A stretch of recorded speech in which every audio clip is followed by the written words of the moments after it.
Moin, Ladies and Gentlemen. Ich darf euch wieder recht herzlich zu einem sehr umfangreichen Airsoft-Video begrüßen, denn wir schauen uns heute zusammen die relativ neue G&G MG-CR 556 als GBB an. Bedeutet, G&G hat natürlich die letzten Jahre schon sehr viele Erfahrungen gesammelt im Kurzwaffensegment. Die 92er, die GTP, glaube ich, oder so hieß die. Also hier konnten die Waffen von G&G als GBB schon immer recht gut abliefern, vor allem was die Effizienz angeht. So, und jetzt seht ihr hier eben das erste Modell aus dem Hause G&G auf der AR-Plattform. Und hier muss ich sagen, auch hier führt G&G letztendlich das Bekannte weiter fort. Bedeutet, gerade im Vergleich zu anderen aktuellen GBBs überzeugt das Modell erstens mal bei dem Thema Magazin. Dieses Magazin ist der Hammer von G&G, zeige ich euch alles im Detail. Und vor allem die Effizienz von dem Knallstock ist mehr als beeindruckend, muss ich sagen. Also wirklich, wirklich klasse. Es wird dementsprechend heute auch leider wieder sehr, sehr umfangreich, gerade was auch Thema Energie angeht. Denn die liebe Bonnie von G&G hat mir auch unterschiedliche Nozzles mitgeschickt, beziehungsweise Nozzles mit unterschiedlichen Inner Valves. Bedeutet, ihr könnt das Modell auch problemlos mit einem anderen Inner Valve entsprechend von der Energie drosseln. Bedeutet, ich habe euch nicht nur einen Standard Chrono- und Kältetest gemacht, wie das gewohnt seid auf dem Kanal, sondern ich habe euch komplett jede Nozzle nachgekront, immer mit 0,3, immer mit dem gleichen Gas, immer mit der gleichen Temperatur und entsprechend auch bei jeder Nozzle die Effizienz gemessen. Bedeutet, je so lange vollgeknallt mit BBs, so lange rausgerotzt, bis der Gastank wirklich komplett durch war. Somit können wir heute wirklich von der Energie schön vergleichen, welches Inner Valve bringt welche Energie, wie effizient ist das Ganze, mit welchem Gas, mit welcher Nozzle. Und dann habe ich euch zusätzlich auch nochmal Chronotest gemacht mit dem Nimrod Red Gas, mit dem Nuproll 4.0, damit ihr einfach ein bisschen vergleichen könnt.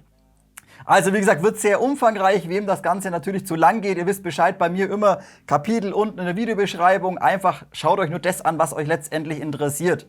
Also Leute, wie gesagt, wird lang, macht euch ein Bierchen auf und los geht's.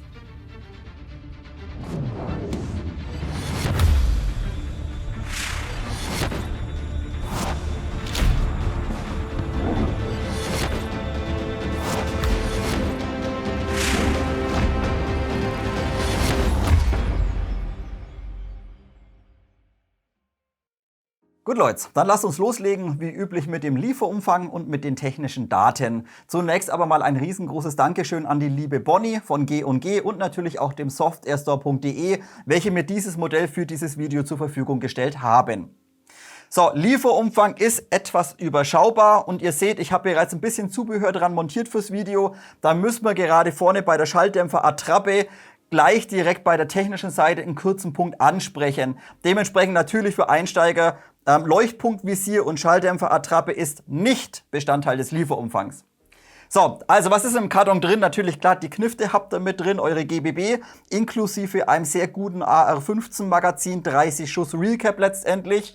Dann ein passender Speedloader für das GBB Magazin.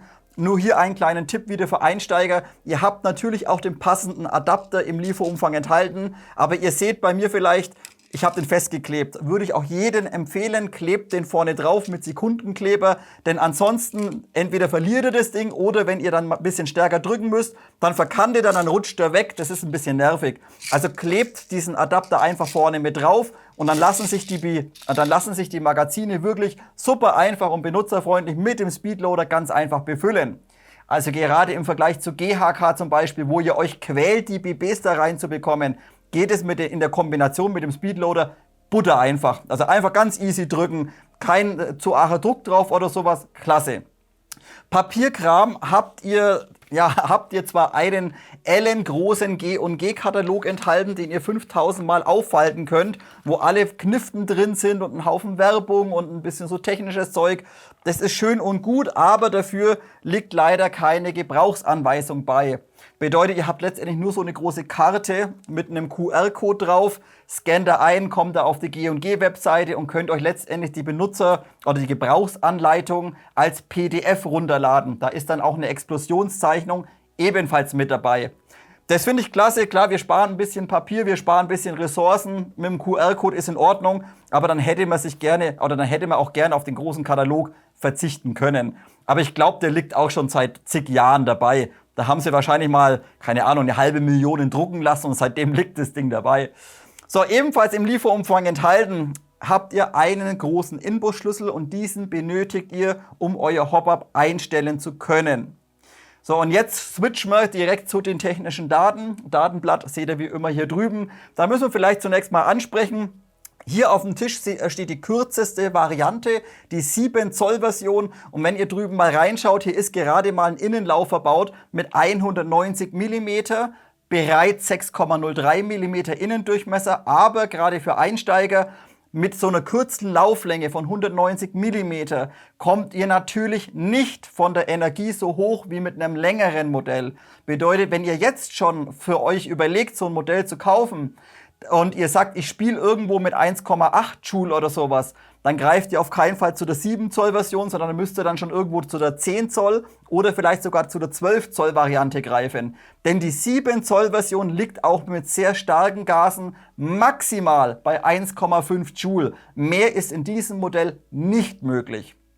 So, und der nächste Punkt ist, drüben seht ihr Standardgewinde 14 mm CCW, beziehungsweise counterclockwise. Und ihr habt natürlich standardmäßig eine Mündungsbremse vorne mit drauf. So, und jetzt müsst ihr aber bereits beachten, wenn ihr plant, bei eurem Modell irgendwie eine Schalldämpferattrappe zu verwenden, dann müsst ihr aufpassen, denn bei der Gasabnahme habt ihr hier vorne so eine kleine Einstellschraube, also nachgebildet, ist natürlich ohne Funktion, aber diese steht über das Gewinde. Bedeutet, ihr braucht entweder eine Schalldämpferattrappe mit einem Versatz hinten oder ihr müsst es wie ich hier mit so einem, mit einem Spacer oder mit irgendwas ausgleichen. Ansonsten könnt ihr die Attrappe nicht aufschrauben, da ihr hier oben gegen das Rädchen dagegen stoßt. Also das schon mal bei der technischen Seite einfach für euch schon mal zu beachten. So, Länge, Maße, Größe, alles Standard eigentlich. Gut, das ist eine ganz normale AR, braucht man glaube ich nicht großartig ansprechen. Auch die Preise sind, finde ich, oder werden wir später natürlich im Fazit darauf eingehen, sind vollkommen in Ordnung für das, was man bekommt. Die 7 Zoll soll 480 kosten, die 10 Zoll glaube ich auch 480, die 12 Zoll, also die lange oder größte Variante, kostet dann ein paar Euro mehr, ich glaube 4,99 oder sowas. Also auch das ist preislich vollkommen im Rahmen, gerade wenn man es eben auch mit anderen AR-Plattformen im GBB-Bereich vergleicht. So Leute, jetzt kommen wir noch zum Thema Energie. Ich habe euch jetzt einfach da drüben mal reingeschrieben, 1,3 bis 1,4 Joule. Und jetzt kommen wir eben heute zu einem extrem umfangreichen Chronotest.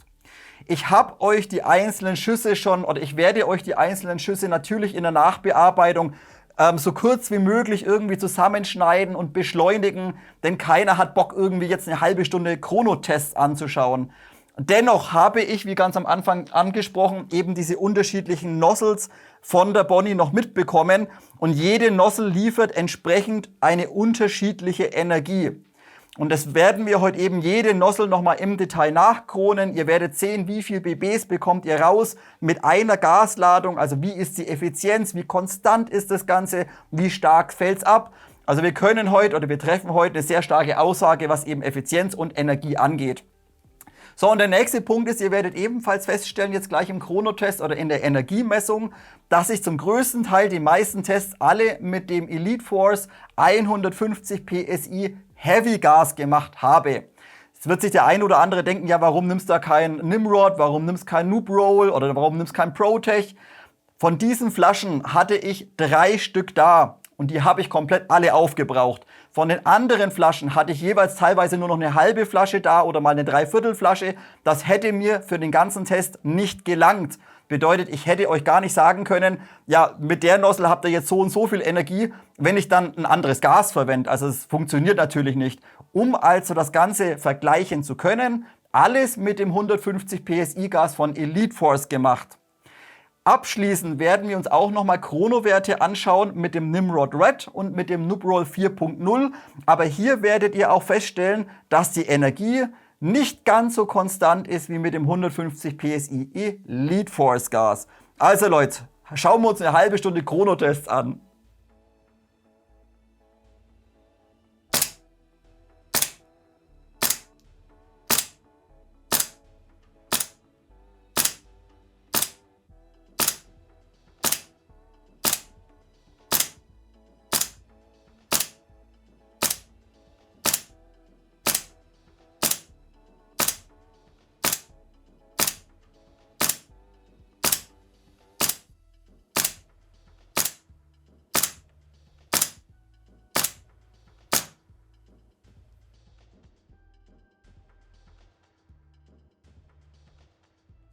Die zweite Ladung, BBs 30 bis 60.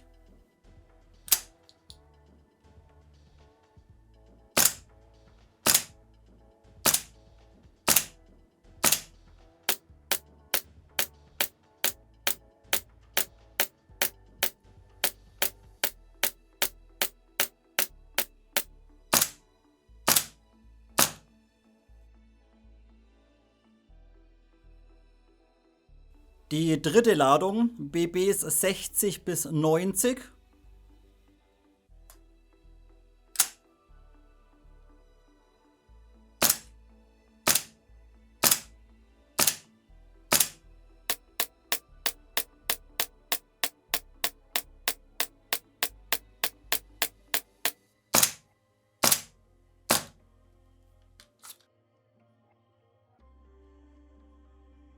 Die vierte Ladung, BBs 90 bis 120.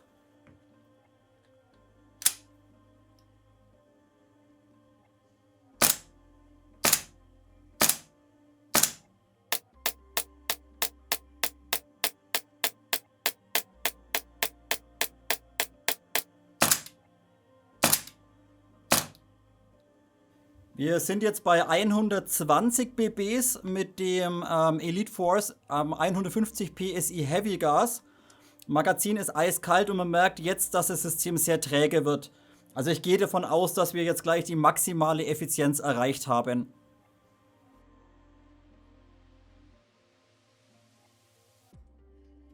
Und die letzte Kugelfüllung, Magazin ist sehr kalt. Wir sind bei 120 BBs und die Füllung läuft bis 150 BBs.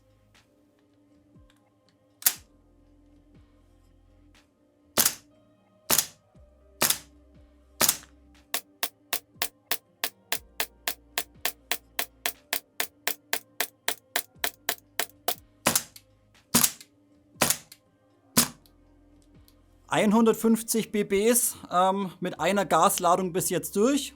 Machen wir nochmal ein bisschen voll. Die sechste Ladung, BB 150 bis 180.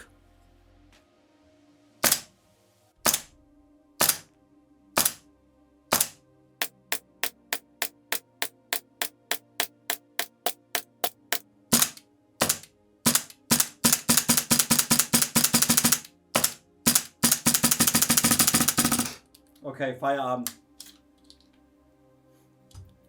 Die maximale Effizienz mit dem Elite Force 150 PSI Gas liegt bei 173 Schuss mit einer Gasladung.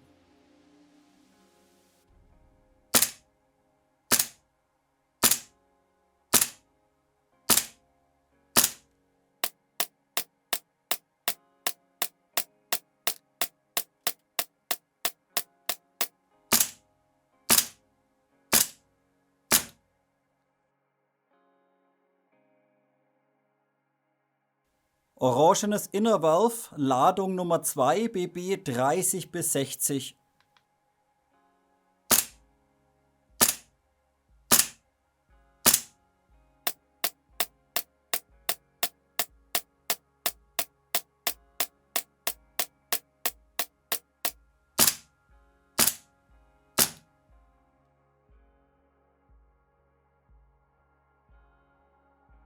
Orangenes Inner Valve, Füllung 3, BB 60 bis 90.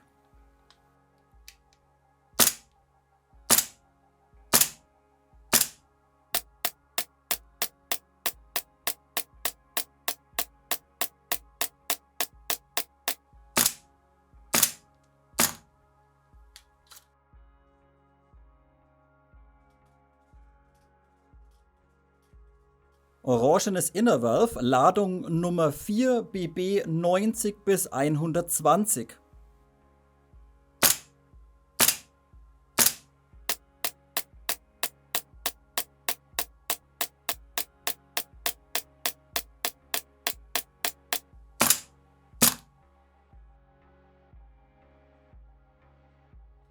Orangenes Inner Valve, Ladung Nummer 5, BB 120 bis 150.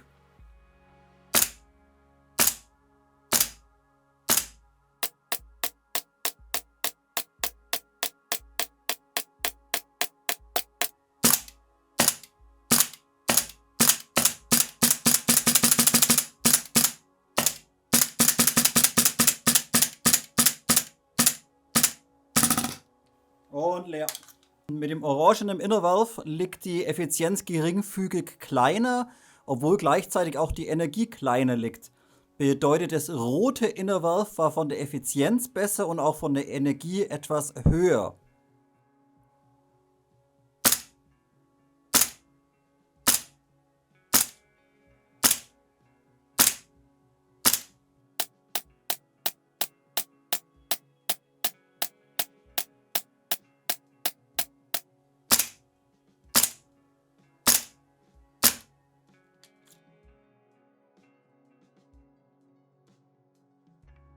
Die zweite Ladung BBs, silbernes Inner Valve 150 PSI Elite Force Gas 0,3 Gramm und BB 30 bis 60.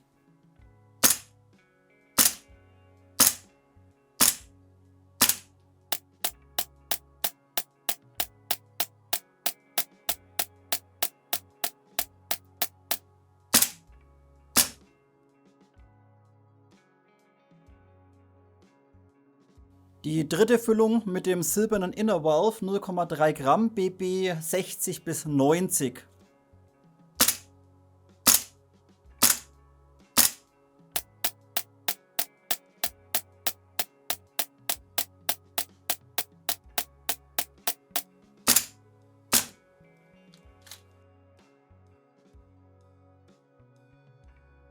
Silbernes Inner Valve, Füllung Nummer 4 BB 90 bis 120.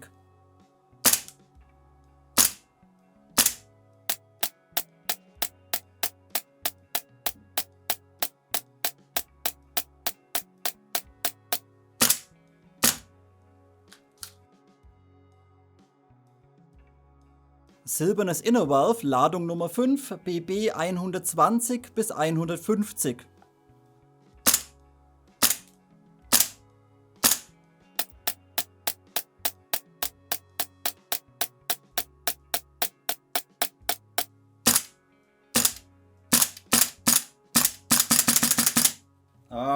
Also nach 150 Schuss mit dem silbernen Inner Valve arretiert der Verschlussfang nicht mehr und das Magazin ist auch ziemlich leer. Also man merkt richtig, dass hier kein wirklicher Gasdruck mehr vorhanden ist und dementsprechend würde ich hier die maximale Effizienz mit 150 Schuss angeben. Bedeutet auch hier, obwohl die Energie oder die Maximalenergie bei ca. 1 Joule liegt, erreicht das rote Inner Valve eine deutlich höhere Effizienz komischerweise und das gleichzeitig auch noch bei mehr Energie. Der Chronotest, rotes Inner Valve 0,3 Gramm, diesmal aber mit dem Nimrod Red Gas.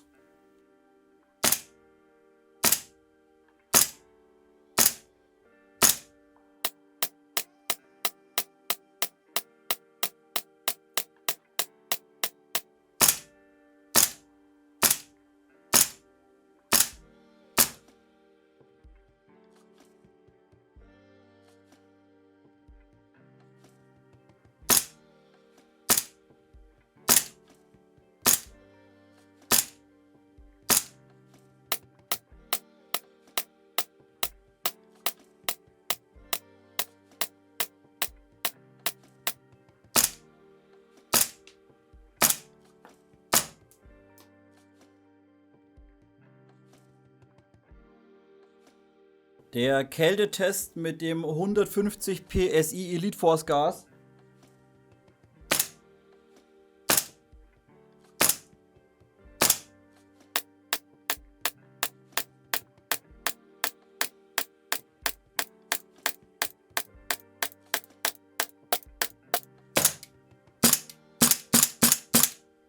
So, Magazin ist leer, Verschlussträger arretiert nicht mehr und ich meine, man hört es auch in der Audioaufnahme, dass das ganze System jetzt sehr, sehr träge ist. Bedeutet, ich halte jetzt einfach mal den Bolt Catch bzw. den Verschlussfang fest und jetzt hört mal ganz kurz.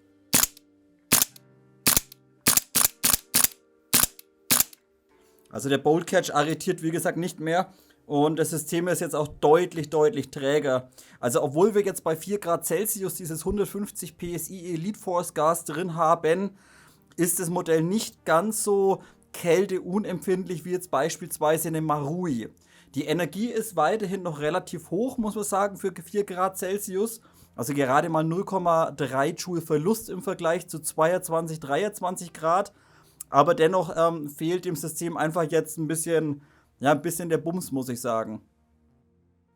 Dann lasst uns anschließend etwas tiefer in das Thema Energieabgabe, Inner Valves und vor allem natürlich auch Modellvariante in Bezug auf die Lauflänge eingehen.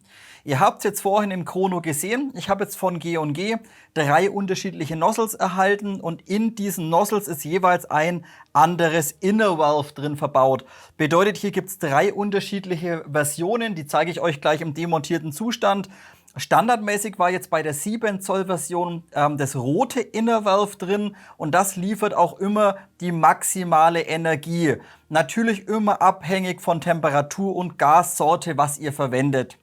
Dann habt ihr auch gesehen, aber die orangene Variante, wartet mal, die müsste hier noch rumliegen, genau, könnt ihr vielleicht schon erkennen ein bisschen, wenn ihr hier reinschaut, da ist die orangene Version von dem Inner Valve drin. Hier muss ich aber leider sagen, oder auch wenn ihr den Chrono euch angeschaut habt, die orangene Version macht relativ wenig Sinn, denn der Unterschied sind in der Regel auch nur 0,1 bis maximal 0,2 Joule. Also da ist die Differenz zum roten relativ gering. Das wiederum könnte man auch einfach mit einem anderen Gas letztendlich ausgleichen. Der größere Unterschied ist dann zu der silbernen Version. Das Inner Valve liefert dann letztendlich deutlich weniger Energie. Bedeutet, wenn wir bei der silbernen Nozzle oder mit dem silbernen Inner Valve bei 1 Joule sind wir eben bei der roten Version dann bei 1,4 bis 1,5 Joule. Also hier, wenn ihr unbedingt runter wollt, dann macht das Inner Valve in Silber oder die silberne Version macht dann für euch Sinn. Wenn ihr aber sagt, ja nee, 1,4, 1,5 Joule vollkommen in Ordnung, dann lasst ihr einfach diese rote Version oder das rote Inner Valve einmal drin verbaut. Ein kleines bisschen schade. Ja, wie gesagt, G&G geht jetzt hier den Weg mit unterschiedlichen Inner Valves. Noch einfacher wäre es halt gegangen über einen N-Pass, dass man es einfach mit einem Inbus von vorne hätte einstellen können. Dann hätte man nicht extra jetzt hier die Nozzle tauschen müssen. Und auch noch mal ganz kurz zur Erklärung, gerade für Einsteiger, diese ganzen Energiewerte, wie gesagt 1,4, maximal 1,5 Joule, bezieht sich speziell auf die 7 Zoll Variante. Wenn ihr jetzt aber euch eine 10 Zoll Version kauft oder eine 12 Zoll Version mit einem deutlich längeren Innenlauf, dann steigt euch auch entsprechend die Energie an. Bedeutet, wenn jetzt die 7 Zoll Version zum Beispiel 1,4 Joule liefert, dann kann es schnell passieren, dass ihr bei der 10 Zoll Version dann bereits bei 1,5 oder 1,6 Joule vielleicht sogar seid. Denn natürlich, je länger der Innenlauf ist, das Gas expandiert, das Propan, und entsprechend bekommt ihr dann mehr Energie raus. Also müsst ihr euch vielleicht schon im Vorfeld entscheiden oder überlegen, wenn ihr einfach mehr Energie haben möchtet, dann müsst ihr eigentlich auch zu einer etwas längeren Variante greifen. Sei es jetzt die 10 Zoll Version oder vielleicht sogar die 12 Zoll Version. Wie gesagt, maximale Energie bei der 7 Zoll Version ist eben aufgrund der Lauflänge und des Inner Valves entsprechend begrenzt oder limitiert. So, wenn ihr jetzt aber sagt, okay, ich habe jetzt zum Beispiel eine 10 Zoll Version und ich möchte trotzdem von der Energie wieder runterkommen, dann ist euch das eben aufgrund der unterschiedlichen Inner Valves möglich und hier bekommt ihr einfach die gesamte Nozzle direkt zum Austausch. Wenn ihr die tauschen möchtet oder auch wenn mal eine Nozzle verschlissen ist oder sowas, dann zieht ihr einfach den Verschlussträger von hinten raus. Dann habt ihr hier oben letztendlich 2 Zylinderkopfschrauben drauf. Diese beiden löst ihr einmal an. So, die beiden weg und dann werdet ihr feststellen, dass der Nozzle Stop und Nozzle Guide hier oben, der ist aus Stahl gefertigt, den könnt ihr jetzt einmal hinten hochlupfen, aber vorne nicht rausziehen. Bedeutet, ihr müsst erst die Nozzle ein bisschen nach vorne schieben und dann könnt ihr den ganzen Block ebenfalls nach vorne schieben und rausnehmen. Denn das Ganze hat hier vorne eben nochmal so eine Art Nut- und Federsystem und arretiert dann letztendlich hier innen drin am Verschlussträger. Also Schrauben lösen, dann nach vorne schieben und dann nach oben raus.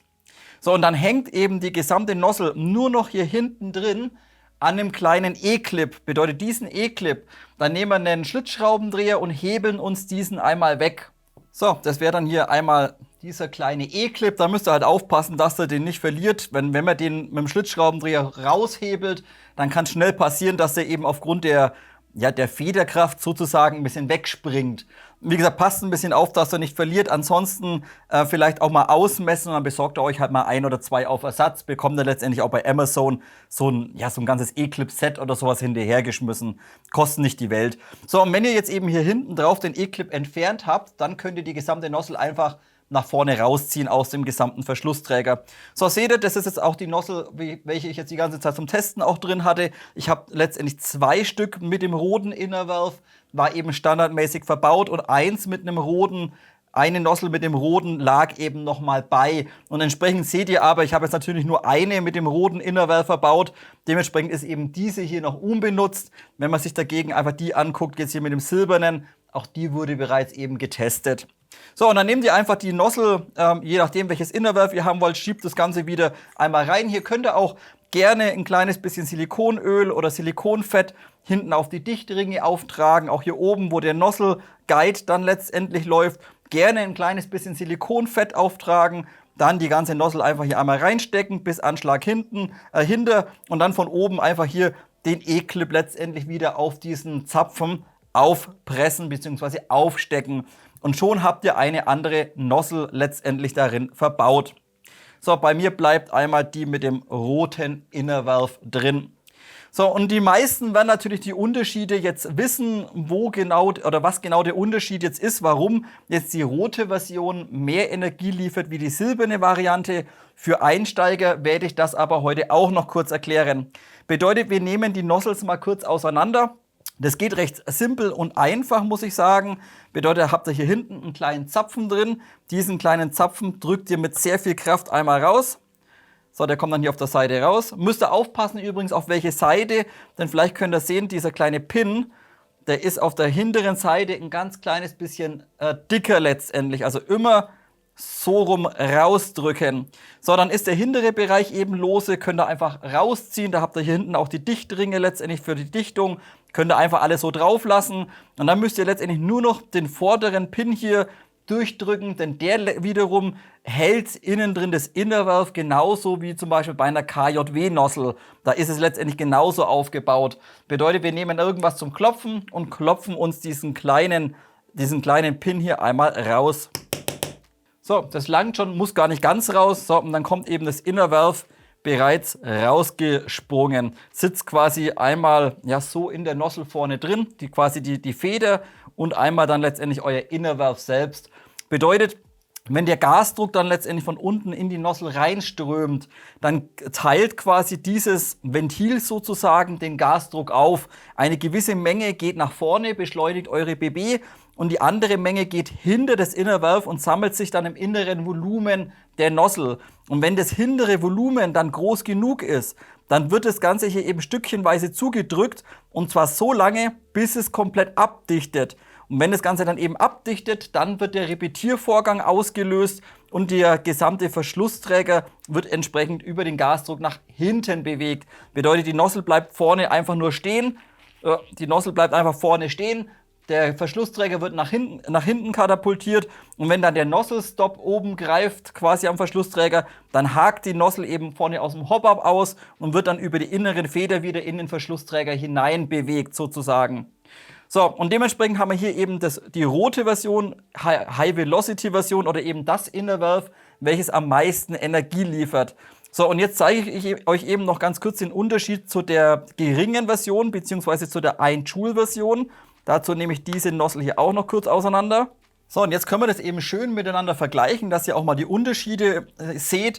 Denn letztendlich ist das ganze Ventil sozusagen einfach nur vom Austrittsvolumen unterschiedlich.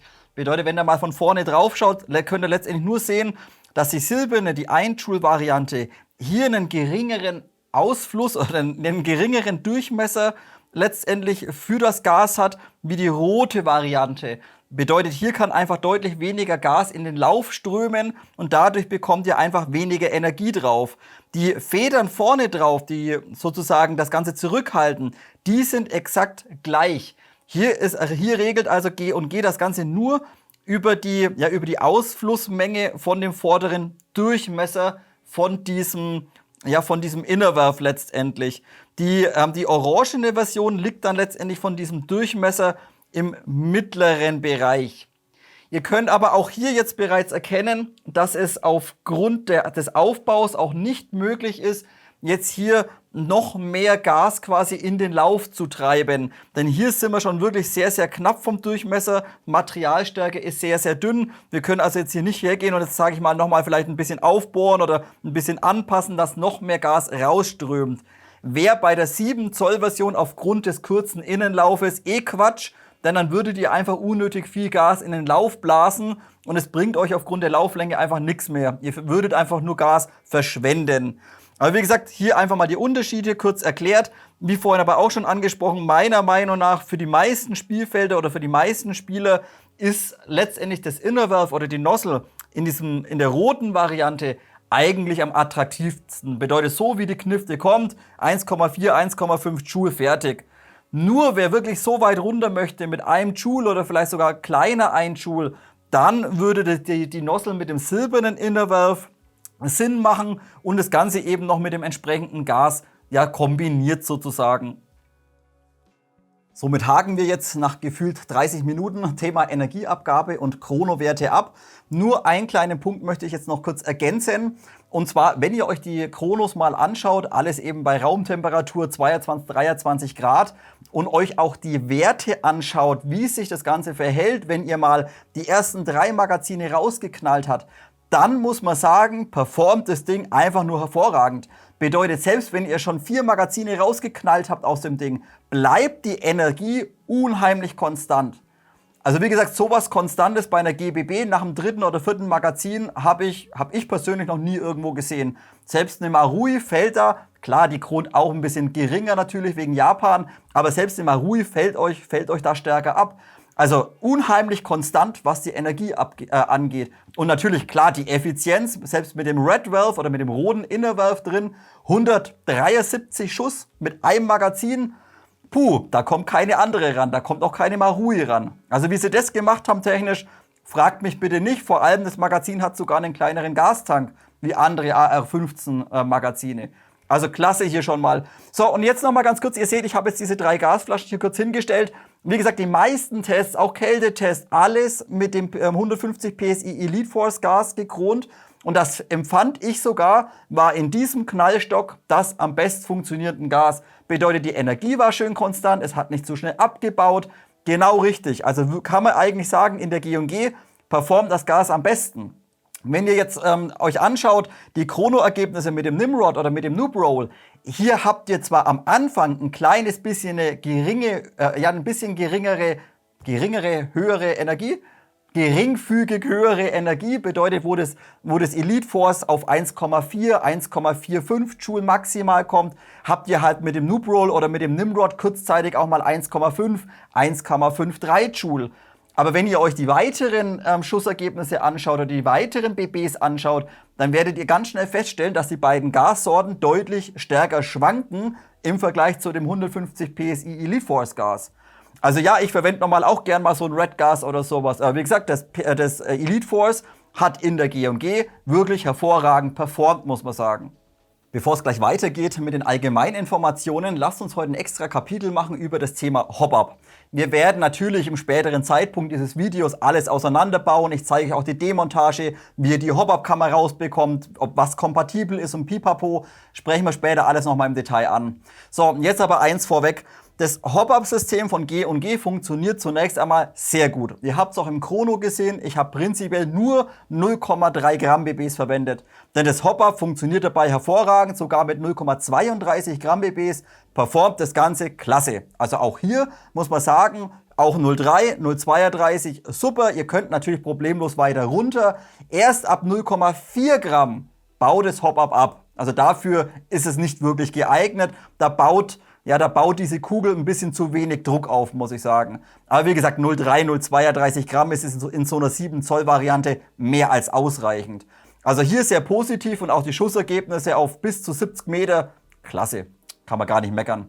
So, jetzt aber ein kleiner Punkt, das Hop-Up einstellen ist nicht ganz so benutzerfreundlich wie bei der ein oder anderen GBB. Zunächst mal, zunächst mal muss man sagen, ja, es ist ähnlich konstruiert wie bei dieser SMG damals, was wir uns angeschaut haben. Bedeutet, ihr benötigt zum Einstellen diesen Inbus-Schlüssel, welcher im Lieferumfang enthalten ist. So, und jetzt müsst ihr von vorne hier reingehen und der Outer hat vorne so einen Sechskant innen drin mit einem Klicksystem. Das Ganze funktioniert zum Einstellen, wenn ihr die normale Mündungsbremse montiert habt, funktioniert das Ganze gut. Also da kann man gar nicht meckern. Ich zeige es auch mal ganz kurz. Bedeutet, ihr geht hier rein und könnt dann ganz, ganz fein über Klicks letztendlich mehr oder weniger Hop einstellen.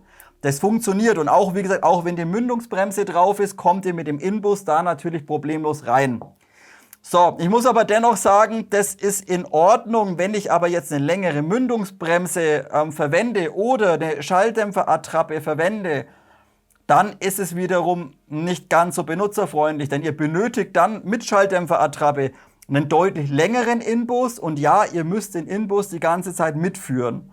Also hier muss ich sagen, vom Hop-Up selbst, vom Aufbau, funktioniert super, kann ich gar nicht meckern. Rein vom Einstellen her finde ich aber zum Beispiel wie bei VFC die 416A5 über Hop-Up einstellen über die Gasabnahme, finde ich deutlich benutzerfreundlicher. Und auch bei KWA zum Beispiel jetzt die Beretta, die PMX, innen drin mit einem Rotary, finde ich ebenfalls benutzerfreundlicher. Und ja, natürlich, bei einer AR ist es nicht ohne weiteres oder ist es eigentlich nicht möglich, hier eine Art Rotary zu installieren, da natürlich die Nozzle vorne immer diese Verschlusswarzen da außen dran haben muss, weil halt viele sagen, ja, es muss ausschauen wie eine echte. Da frage ich mich aber halt, wäre doch eigentlich geiler, man hätte eine gute Hop-Up-Kammer im Rotary, wo man leicht einstellen kann und fein einstellen kann. Dann verzichte ich halt auf diese Warzen, dann lasse ich die Nozzle vorne halt spitz. Und wie gesagt, muss man halt ein bisschen abwägen. Wie gesagt, Hop-Up selbst vom Einstellen her, da kann man gar nicht meckern, auch Schussergebnisse, konstante Ergebnisse, alles super. Aber rein vom Einstellen, wie gesagt, finde ich die VFC Gasabnahme oder innen drin KWA, finde ich etwas benutzerfreundlicher. Und natürlich auch der letzte Punkt, wie gesagt, auch hier vorhin schon angesprochen, bei der technischen Seite aufpassen, diese Fake-Schraube von der Gasabnahme, die steht über das Gewinde hinweg. Bedeutet, wenn ich die Schalldämpferattrappe einfach nur aufschrauben wollte, seht ihr, die hat hier hinten keinen Versatz, würde ich direkt da hinten auf die Schraube drauf knallen. Funktioniert also nicht, bedeutet, ich habe da so einen kleinen Plastikring mir zurecht gesägt letztendlich, der hier als Abstandshalter dient. Und das ist nicht nur so bei der 7 Zoll Variante, sondern auch bei der 10 und bei der 12 Zoll Version müsstet ihr dies ebenfalls beachten, wenn ihr eine Schalldämpferattrappe verwenden wollt. Machen wir weiter mit den Allgemeininformationen. Ich meine, es ist eine ganz normale AR15, so viel brauchen wir da gar nicht durchzusprechen, vielleicht nur die wichtigsten Punkte. So, wie gesagt, vorne Gasabnahme ist sehr schön nachgebildet, seht ihr auch später im Detail. Ihr habt auch hier innen drin letztendlich das Gasröhrchen aus Edelstahl nachgebildet, auch wenn der Verschlussträger quasi vorfährt, knallt er da vorne gegen das Rohr dagegen, dann bewegt sich das da vorne drin. Das sieht geil aus, das ist schön nachgebildet, schön offen, klasse gemacht, kann man sagen. Auch der Vorderschaft ist sehr, sehr gut, jetzt hier bei der 7 Zoll Version natürlich vollständig aufgefräst, komplett offen mit dem modernen M-Block-System dran, sogar die Picatinny-Positionen oben sind ebenfalls nochmal im inneren Bereich aufgefräst, damit das Ganze noch ein paar Gramm leichter wird. Ist, wie gesagt, qualitativ hervorragend und ihr seht auch, das Ganze wird später über insgesamt 8 Zylinderkopfschrauben mit der massiven Barrel Nut aus Stahl verschraubt. Bedeutet, da könnt ihr auch nichts drehen oder sowas. Ausrichtung ist hervorragend, wackelt nichts, klappert nichts oder sowas. Tipptopp. Auch der gesamte Outer natürlich gut. Wir haben jetzt hier nur eine 7 Zoll Version, Free-Float-System, aber auch hier habt ihr natürlich kein Spiel jetzt irgendwie drin, dass ihr den jetzt da rumdrücken könnt oder dass das rumwackelt oder so. Gar nichts. Also auch hier gut umgesetzt. Die Barrel Nut im Inneren zeige ich euch später im Detail. Wie gesagt, aus Stahl gefertigt und auch sogar die Überwurfmutter, mit welcher ihr letztendlich das Rohr sozusagen klemmt, ist ebenfalls aus Stahl gefertigt. Also hier kein Zink oder kein Alu verwendet, sondern komplett aus Stahl gefertigt. So viel. Gut, Flip-Ups habt ihr noch dabei. Klar, wenn ihr sie braucht, aufklappen, Lochkimme hinten mit drauf. Wenn das braucht, könnt ihr auch problemlos Kimmelkorn verwenden. Ich habe halt hier jetzt so ein X-Force, wie heißt das Ding? Steht das irgendwo drauf? XFR01. Ja, so ein X-Force T1-Klon letztendlich draufgeknallt. Und auch mit dem war ich letztendlich draußen. Und genau mit dem habe ich auch die ganzen Schusstests sozusagen gemacht. Einwandfrei, passt zu so einer 7 Zoll Version, glaube ich, ja recht gut dazu. Der Receiver ist von G&G wirklich traumhaft umgesetzt, muss man sagen. Hier wieder sehr, sehr modern gehalten, wie man es von G&G einfach kennt. Auch die ganzen SAEGs von G&G, die wirken einfach sehr, sehr schön. G&G geht hier einfach vom Stil her immer einen schönen, modernen Weg. Und ich finde auch der Receiver, der macht einfach was her. Der ist schön kantig ein bisschen, immer so, ja, so Design-Elemente drin, da hinten so aufgefräst ein bisschen. Sieht einfach unheimlich schön aus, muss man sagen. Und natürlich auch die Passgenauigkeit ist natürlich eine AR-Plattform, bedeutet, der hintere Pin hält natürlich Upper und Lower zusammen, aber auch hier absolut null Spiel irgendwie in dem ganzen Systemkasten oder in dem ganzen Receiver drin. Bedeutet, ihr könnt da rumwackeln, wie ihr wollt. Da wackelt nichts, da klappert nichts, das ist tipptopp. Also hier sehr schön umgesetzt. Jetzt kommen wir kurz zu den Bedienelementen, denn die stechen, denke ich, im Vergleich zu anderen Modellen doch ein kleines bisschen raus. Der erste Punkt ist, ihr seht den unheimlich fetten Magazinauswurf. Also selbst wenn ihr dann einen halben Kilometer daneben drückt, den trefft ihr immer. Also hier komplett aufgefressen. Warte mal, ich mache mal die Staubschutzklappe kurz ein bisschen zu. Könnt ihr hier, glaube ich, so recht gut sehen. Schaut mal, wie fett der ist. Also auch da, wie gesagt, den müsst ihr nicht einmal irgendwie perfekt treffen. Da wenn der krumm drauf drückt und schräg, das Ding ist so groß, den trefft er immer. Und auch haben alle Bedienelemente, also auch der Verschlussfang sozusagen, ja so eine aufgeraute Struktur oder so ein bisschen so Spikes oder so raus. Wie gesagt, wunderschön und wie gesagt, ihr könnt das Ding krumm und scheps drücken, scheißegal, das Ding löst immer. Also hier extrem großer Magazinauswurf und dieser ebenfalls beidseitig vorhanden. Bedeutet auch für Linksschützen habt ihr hier eben nochmal, seht ihr die kleine Druckplatte für den Magazinauswurf, dementsprechend Magazinauswurf beidseitig. Der nächste Punkt, der mir unheimlich gut gefällt. Wir haben einen 45 Grad Fire Selector bzw. Feuerwahlhebel und der ist ebenfalls ambidex. Bedeutet Feuerwahlhebel auf beiden Seiten natürlich exakt identisch, da wir kein irgendwie Zahnradsystem drin haben, wie bei einer SAEG, sondern einfach hervorragend, das Ganze in 45 Grad. Es fühlt sich einfach gut an und es macht einfach Spaß. Das klickt, das schnappt in diesem 45 Grad Winkel, das ist einfach Monster. Also den haben sie ebenfalls hervorragend umgesetzt, muss man sagen. Toll, Feuerwahlhebel 45 Grad, beidseitig, tipptopp. Der einzige Punkt, der natürlich nicht beidseitig ist, das ist letztendlich der Verschlussfanghebel oder der Bolt Catch. Den habt ihr natürlich nur vom Schützen aus auf der rechten Seite vorhanden. Aber auch dieser ist im Vergleich zu einer Standard AR doch etwas erweitert oder ein bisschen größer. Letztendlich tut er eigentlich nicht unbedingt gut. Ihr könnt's, ja klar, die meisten, wenn es leer ist, hier drücken. Wartet, ich zeige es euch mal ganz kurz so. Also Verschluss arretiert logischerweise hinten, wenn das Magazin leer ist. Dann steht er auch sehr schön weit raus. Bedeutet, ihr müsst auch nicht perfekt drücken, sondern wenn da einfach mit dem Handball da drauf knallt, dann schließt das Ding letztendlich wieder. Wie gesagt, ihr könntet, wer jetzt Linksschütze ist und wem das jetzt nicht gefällt, irgendwie, dass der nur einseitig ist, ihr könnt natürlich auch einfach den Spannhebel hinterziehen. Funktioniert natürlich letztendlich genauso. Müsst also als Linksschütze nicht mal unbedingt den Feuerwahlhebel, den Bolt Catch verwenden, bzw. den Verschlussfang. Wie gesagt, hier vielleicht noch ganz kurz bei der HK416A5, da ist das Ganze noch beidseitig. Wäre vielleicht auch hier noch technisch gegangen, macht aber, denke ich mal, von der Bedienbarkeit absolut keinen Abbruch. Gut, Forward Assist, natürlich ohne Funktion. Ja, ihr könnt dran rumspielen, aber wirklich funktionieren tut dieser selbstverständlich nicht.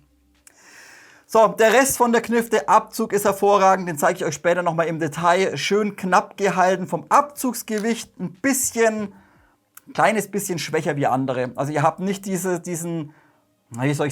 Crisp, dass er komplett stehen bleibt und dann klick, sondern ihr habt er ist ein kleines bisschen weicher im Vergleich zu anderen. Aber nur minimalst, macht auch absolut keinen Abbruch. Der Charging Handle bzw. Spannhebel ist ebenfalls beidseitig nutzbar. Bedeutet, ihr könnt das Ding von der Seite hinterziehen, ihr könnt das Ding von der Seite hinterziehen. Also auch hier komplett beidseitig das Ganze letztendlich. Im Lieferumfang ist übrigens noch einmal QD-Sling-Swivel enthalten, komplett aus Stahl. Bedeutet, ihr könnt hier hinten auch einen One-Point-Sling zum Beispiel dran machen und das Ganze selbstverständlich freischwingend. Bedeutet, hier im Winkel müssten so ungefähr, was sind denn das, 30 Grad ungefähr, sitzt das Ganze dran, macht dann One-Point dran und könnt das Ding dann letztendlich am One-Point dran befestigen. Wie gesagt, der ist direkt im Lieferumfang enthalten und könnt natürlich an dieser Position auch für Links- oder Rechtsschützen das Ganze verwenden. Spielt also hier auch keine Rolle. Der Schiebeschaft ist dann Standard gehalten, wie man von G&G kennt. Der ist genauso wie bei den AEGs letztendlich Polyamid-Kunststoff, super Qualität, sitzt bombenfest auf der Buffer-Tube drauf. Wird natürlich wieder doppelt arretiert, bedeutet, ihr könnt ihn ganz normal natürlich einstellen in der Länge, in unterschiedlichen Positionen. Und dann die meisten kennen es, aber wenn er dann eingestellt ist, drückt ihr hier vorne einmal zusammen und dann wird der ganze Schaft gelockt. Bedeutet, ihr habt dann einfach kein Spiel mehr und sitzt bombenfest auf der Buffer-Tube letztendlich drauf. Also auch hier muss man sagen, was die Passgenauigkeit angeht zwischen dem Schiebeschaft und der Buffer-Tube, auch hier einfach sau gut umgesetzt von G&G. Gefällt mir also unheimlich gut und macht unheimlich viel Spaß, dieses Modell. Dann lasst uns ebenfalls noch ein paar kurze Worte über das Gassystem und über die Abzugsgruppe verlieren.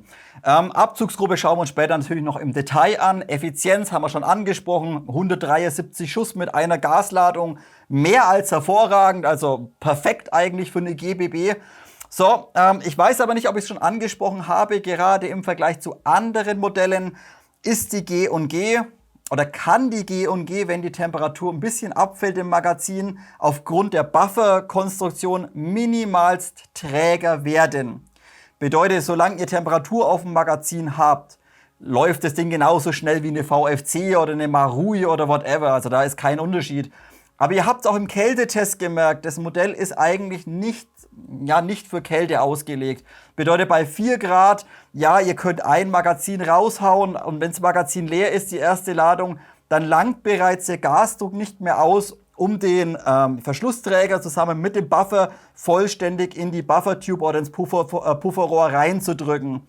Langt also hier nicht. Bedeutet, hier muss man vielleicht festhalten, was die Kälteempfindlichkeit angeht, ist eine VFC minimals besser und eine Marui selbstverständlich deutlich besser.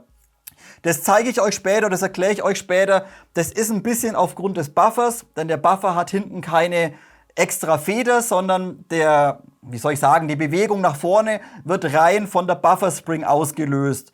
Und jetzt haben wir aber das Problem, dass G&G das Ganze so knapp bemessen hat, dementsprechend auch wieder nicht wirklich verschleißanfällig ist, aber sie wird halt dadurch ein bisschen langsamer.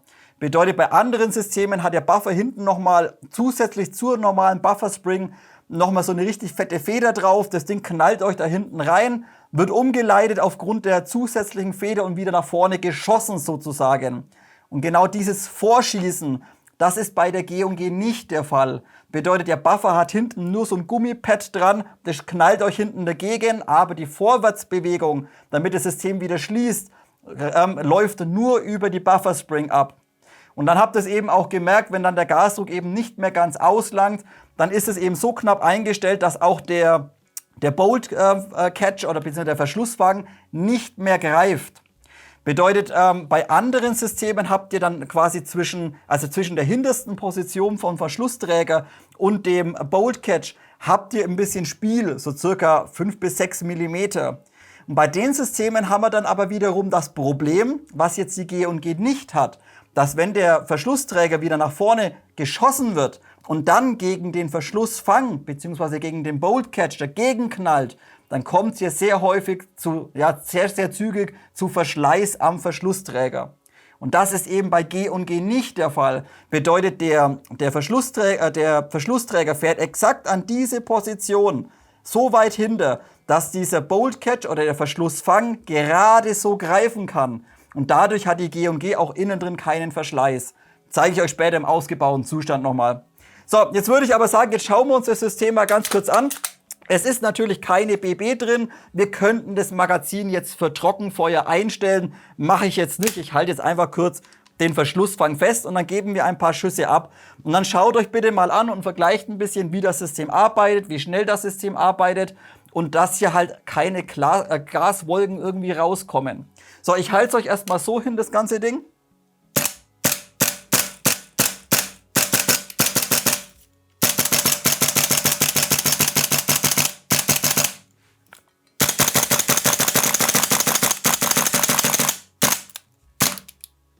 Also wie gesagt, hier läuft das Ganze wirklich tadellos. Wenn also der Gasdruck, oder ist natürlich vollgefülltes Magazin, ne? Wenn der Gasdruck da ist, dann läuft das Ding wie Auto. Nee, da läuft das Ding einfach super. Also auch hier kann man sagen, wie gesagt, wenn der Gasdruck da ist und das Magazin eben nicht eiskalt wird, dann performt das Ding rein vom System her, von der Zyklenzeit, genauso super wie eine VFC oder sogar eine Marui. Muss sich hier also auf keinen Fall vor den anderen Herstellern verstecken. Nur eben, wenn jetzt der Gasdruck ein bisschen abnimmt und das Magazin wird jetzt schon ziemlich kalt, dann werdet ihr gleich feststellen, merkt das, jetzt wird es ein bisschen langsamer und irgendwann, seht, und jetzt lang, ich halte jetzt den Verschlussträger nicht mehr fest, jetzt hat es funktioniert, aber ihr habt gemerkt, also wenn jetzt der Druck nachlässt und das Magazin einfach eiskalt wird, dann langt eben der Druck nicht mehr, um den Verschlussträger sauber hinten arretieren zu können. Aber auch hier wieder für Einsteiger, ist halt eine GBB. Bedeutet, das Magazin wird halt mal kalt, das Propan wird kalt und wenn's Gas kalt wird, baut es logischerweise weniger Druck auf. Ist also bei vielen GBBs eigentlich immer ein Problem. Wenn ihr aber das Ding normal betreibt und normal, sage ich mal, 3 Magazine zum Wechseln habt, dass das Magazin wieder ein bisschen auf Temperatur kommt, dann ist das absolut kein Problem und dann könnt ihr aus einem so einem kleinen blöden Magazin bis zu 170 Schuss rausdrücken. Und das wiederum finde ich deutlich wichtiger, wie dass halt der Bolt Catch nicht greift, wenn das Magazin eiskalt wird. Ja gut, ist halt dann so. Ich meine, wenn keine Kugel mehr rauskommt, dann ist halt das Magazin leer. Bevor es dann gleich weitergeht mit dem Thema Magazin und Kosten, lasst uns noch kurz über die Abzugsgruppe sprechen. So, ich habe es euch vorhin schon kurz angesprochen. Der Abzug ist sehr kurz, ist sehr, sehr schön, aber er ist auch ein bisschen weicher im Vergleich zum Beispiel zu einer VFC. Bedeutet, bei einer VFC habt ihr ein kleines bisschen ein höheres Abzugsgewicht und dadurch wirkt der Abzug, oder auch bei einer KWA, wirkt der Abzug ein bisschen knackiger. Bei der G&G, klar, es ist auch ein GBB-Abzug. Bedeutet, ihr drückt das Ding durch, klick, ihr repetiert oder das System repetiert, ihr lasst ihn kommen, klick, klick. Also rein vom Abzugsweg her letztendlich genauso kurz und knapp gehalten wie bei den anderen Herstellern. Nur das Abzugsgewicht, ihr merkt es dann hier quasi, da fehlt ein bisschen dieser ganz definierte Druckpunkt, dass ihr sagt, hier legt den Finger an und dann bricht es einfach sofort. Der ist also hier bei der G&G ist er ein bisschen weicher. Also ihr merkt da ist der Druck, aber ihr zieht dann und zieht halt dann und dann bricht er sofort. Also ein bisschen nicht ganz so definiert, nicht ganz so klar wie bei einer VFC oder wie bei einer KWA zum Beispiel. Da ist der Abzug noch ein bisschen knackiger. Wie gesagt, nichts Gravierendes, absolut nicht. Ich spreche es letztendlich nur an für diejenigen, die es interessiert. Aber ihr habt es auch gerade schon gesehen, wo wir uns das System angeschaut, ihr könnt da genauso schnell triggern, wie bei anderen Systemen letztendlich auch.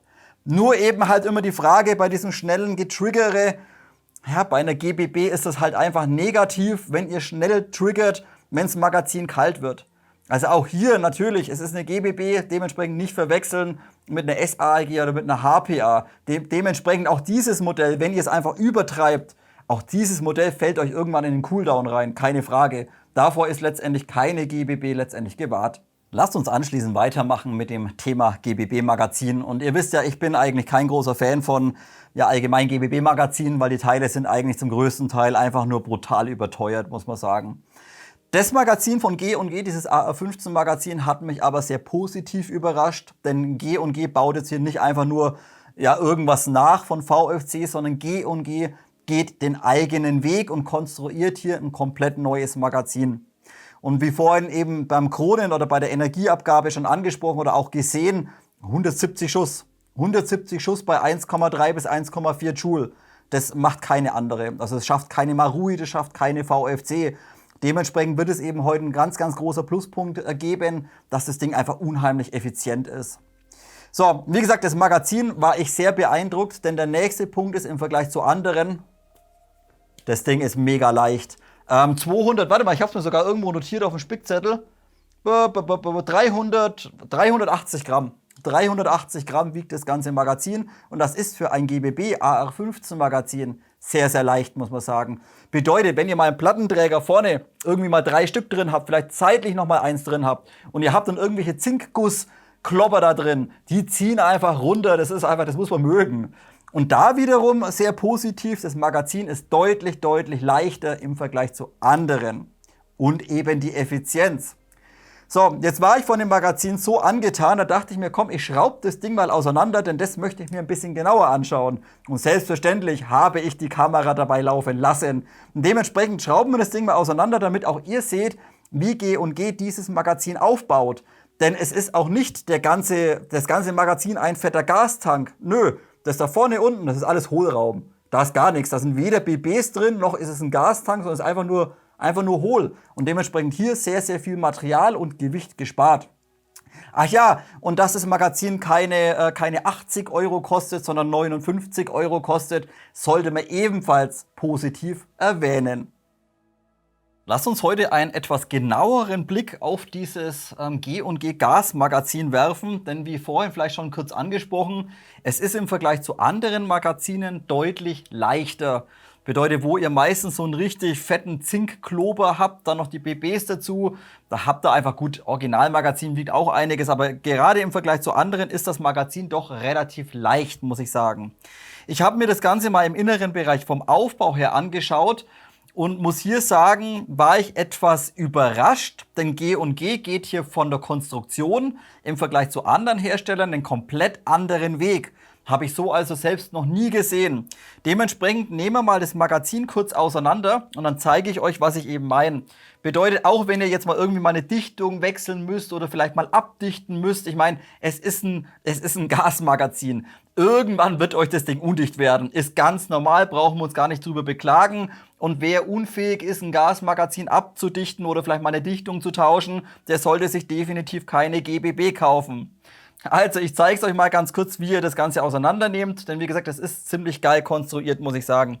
Wir nehmen als allererstes mal hier unten die Bodenplatte ab, dazu schrauben wir die kleine Schraube raus. Die kleine Senkkopfschraube gelöst, können wir gesamtes Bodenstück oder Bodenplatte einmal entfernen. Bedeutet auch, wenn das Magazin mal runterfällt und euch bricht die irgendwie, es ist letztendlich Polyamid-Kunststoff, aber wenn sie doch mal brechen sollte, könnt ihr die sehr schnell und einfach wechseln, wenn ihr entsprechend Ersatz herbekommt. So, und jetzt machen wir gleich weiter. Hier unten am Boden habt ihr nochmal so eine ganz kleine Schraube drin.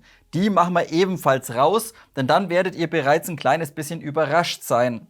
So, hier aufpassen, hier kommt natürlich die Federspannung drauf. Bedeutet nicht irgendwie, dass ihr diese kleine Minischraube jetzt hier irgendwie verliert. Das wäre ungeschickt. Dementsprechend auf die kleine Schraube hier entsprechend aufpassen. Und wie gesagt, da ist der Federdruck drauf, aber nicht so viel. Also es ist nicht brutal straff. Seht ihr, die Feder kommt raus und hier habt ihr letztendlich das Bodenstück von eurem Magazin, ja, Schacht sozusagen oder Kugelschacht. So, und jetzt seht ihr aber bereits, das können wir auch natürlich Feder nach unten rausziehen. So, und jetzt seht ihr aber schon den krassen Unterschied, wenn ihr euch das mal genau anschaut. Wir haben hier innen drin die Kugelführung. Jetzt passt mal auf, in welchem Winkel ich diese rausziehe.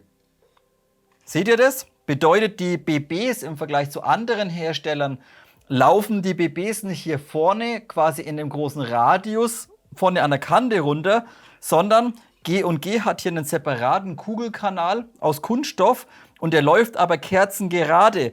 Bedeutet, das Ganze sitzt im inneren Bereich dann so letztendlich drin. Bedeutet, die Kugeln laufen kerzengerade nach unten und nicht über diesen Radius sozusagen.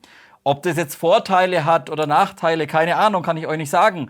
Aber worauf ich jetzt hinaus möchte, wenn ihr euch dann mal den Aufbau anschaut, dann werdet ihr eben feststellen, dass dadurch eigentlich der vordere Bereich gar nicht genutzt wird. Bedeutet, das hier vorne, das ist alles Hohlraum. Das ist alles Hohlraum. Und auch wenn wir jetzt oben die obere Dichtung mal demontieren oder hier oben mal den ganzen Aufbau demontieren, auch dann werdet ihr nochmal sehen, dass das Magazin eigentlich sehr viele Hohlräume hat, dadurch sehr leicht ist, aber dennoch von der Effizienz unheimlich viele BBs rausbekommt. Bedeutet, wir haben hier im Vergleich zum Beispiel zu einem VFC-Magazin, hat G&G hier einen ca. 15% kleineren Gastank, bekommt aber 170 Schuss raus mit einer Gasladung. Wie gesagt, finde ich sehr beeindruckend und entsprechend das Magazin auch sehr, sehr leicht. So, wollt ihr jetzt eben hier oben vielleicht mal Gasrotor tauschen oder die Dichtung tauschen, könnt ihr hier oben einmal ansetzen und zunächst mal diese kleinen Schräubchen hier oben, ja, hier oben lösen. Da sind 4 kleine Senkkopfschrauben drin. Das sind M2 mal 6 mm müssten das sein. Passt ein bisschen auf, dass ihr keine verliert. Mir ist eine auf den Boden gefallen, die war dann letztendlich weg. Dementsprechend nicht wundern, ich habe hier vorne eine aus Edelstahl drin. Wie gesagt, die habe ich letztendlich noch da gehabt, habe ich 1:1 einfach austauschen können. Wie gesagt, M2 mal 6 mm, falls ihr auch eine verlieren solltet. So, auch die hier einmal raus und die letzte hier drüben. So, und damit wären dann letztendlich bereits die Magazinlippen und der Gas-Rotor sozusagen lose. Bedeutet, auch das ist bei G&G wieder separat und hängt nicht alles oben mit dran. Bedeutet, wenn bloß die Magazinlippen vielleicht durchs Runterfallen kaputt sind, müsst ihr nicht das ganze Magazin zerlegen. Einfach diese 4 Schrauben los und dann könnt ihr bereits die gesamten Magazinlippen einmal abnehmen oder gegebenenfalls einfach den Rotor hier oben rausnehmen und den Rotor tauschen, wenn er verschlissen sein sollte. Finde ich auch vom Aufbau her und von der Konstruktion sehr, sehr nice und sehr schön gelöst, muss ich sagen.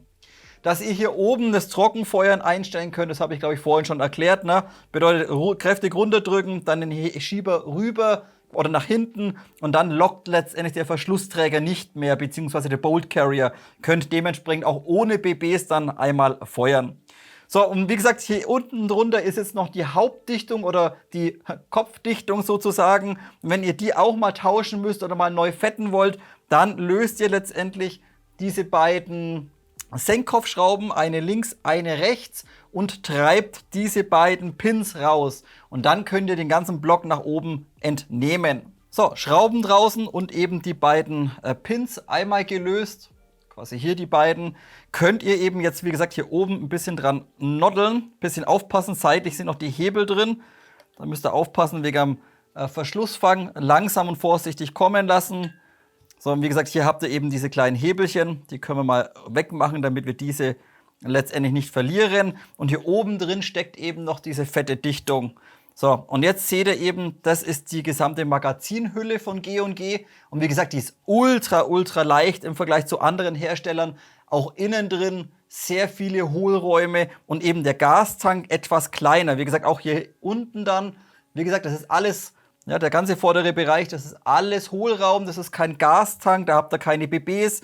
Das ist alles, ja, alles hohl letztendlich. So, die Dichtung können wir uns noch ganz kurz anschauen. Die finde ich ziemlich geil von G&G. Bedeutet, das ist wirklich eine gute Dichtung, speziell auf Maß angefertigt und nicht jetzt irgendwie einfach nur ein O-Ring irgendwie in den Nut reingezogen, sondern das Ganze arretiert hier oben richtig schön sauber und arretiert dann später auch letztendlich im Magazin selbst sehr, sehr gut. Bedeutet, wenn ihr irgendwann mal ein Zischen hört oder irgendwas und ihr merkt, gut, das kommt irgendwie von oben raus, dann eben kurz mal die Pins raus, die Dichtung anschauen, ob noch alles in Ordnung ist, ob sie irgendwie beschädigt ist, ob sie dreckig ist. Bisschen einfetten, Silikonfett drauf, dann hier unten wieder sauber installieren letztendlich. Die Hebelchen wieder einsetzen, einmal so und der gehört dann so rum rein. Und dann das Ganze eben wieder hier schön sauber und vorsichtig im Magazin so rum und hier einmal vorsichtig im Magazin dann arretieren. So, und eben hier aufpassen, dass dann die Dichtung hier quasi sauber reingeht. So, und jetzt noch ein Punkt, ganz wichtig, wenn Magazine mit Pins gesichert werden. Wenn ihr die Pins wieder reintreibt, müsst ihr Druck auf dieses Bauteil ausüben. Ansonsten werden euch irgendwann die Dinger nicht mehr abdichten. Bedeutet, ihr seht auch hier, wenn wir es einfach nur reindrücken, stimmen diese Bohrungen und das Gewinde nicht mehr überein.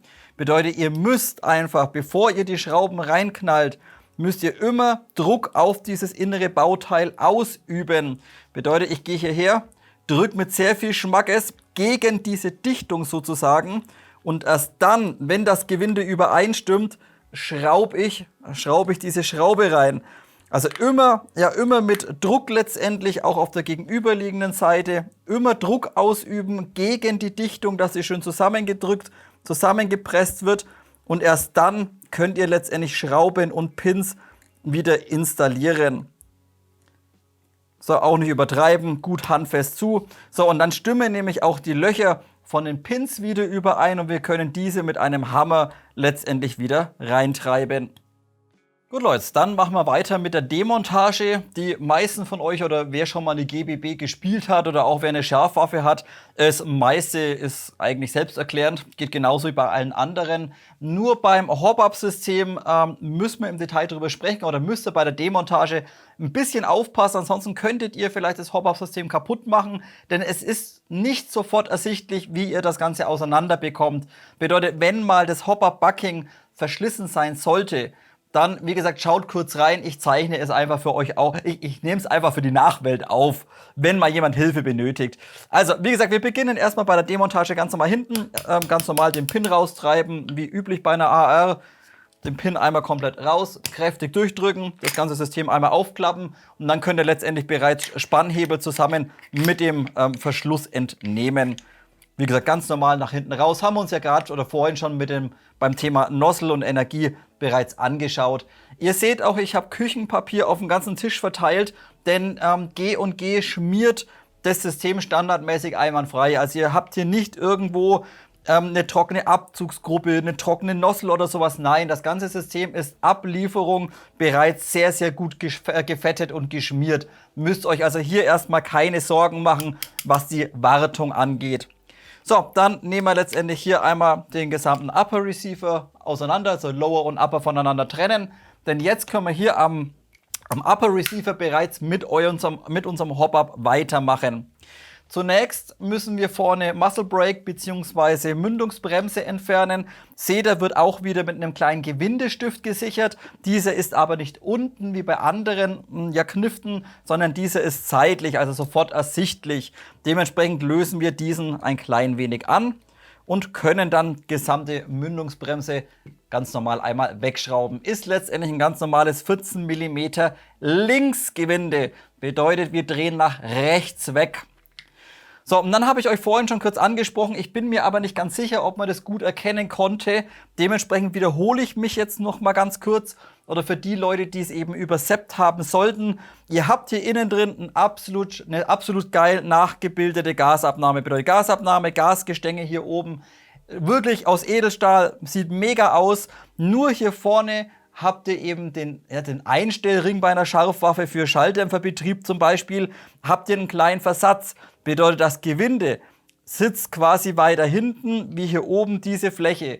Und wenn ihr jetzt eine Schalldämpferattrappe aufschrauben möchtet, die hinten komplett plan ist, dann ist das standardmäßig nicht möglich. Bedeutet, ich habe mir einfach aus einem alten Kunststoffrohr so einen kleinen Ring hier zurecht gefeilt, der quasi hier nochmal als Abstandshalter dient, damit ich quasi diese Schalldämpferattrappe nutzen könnte.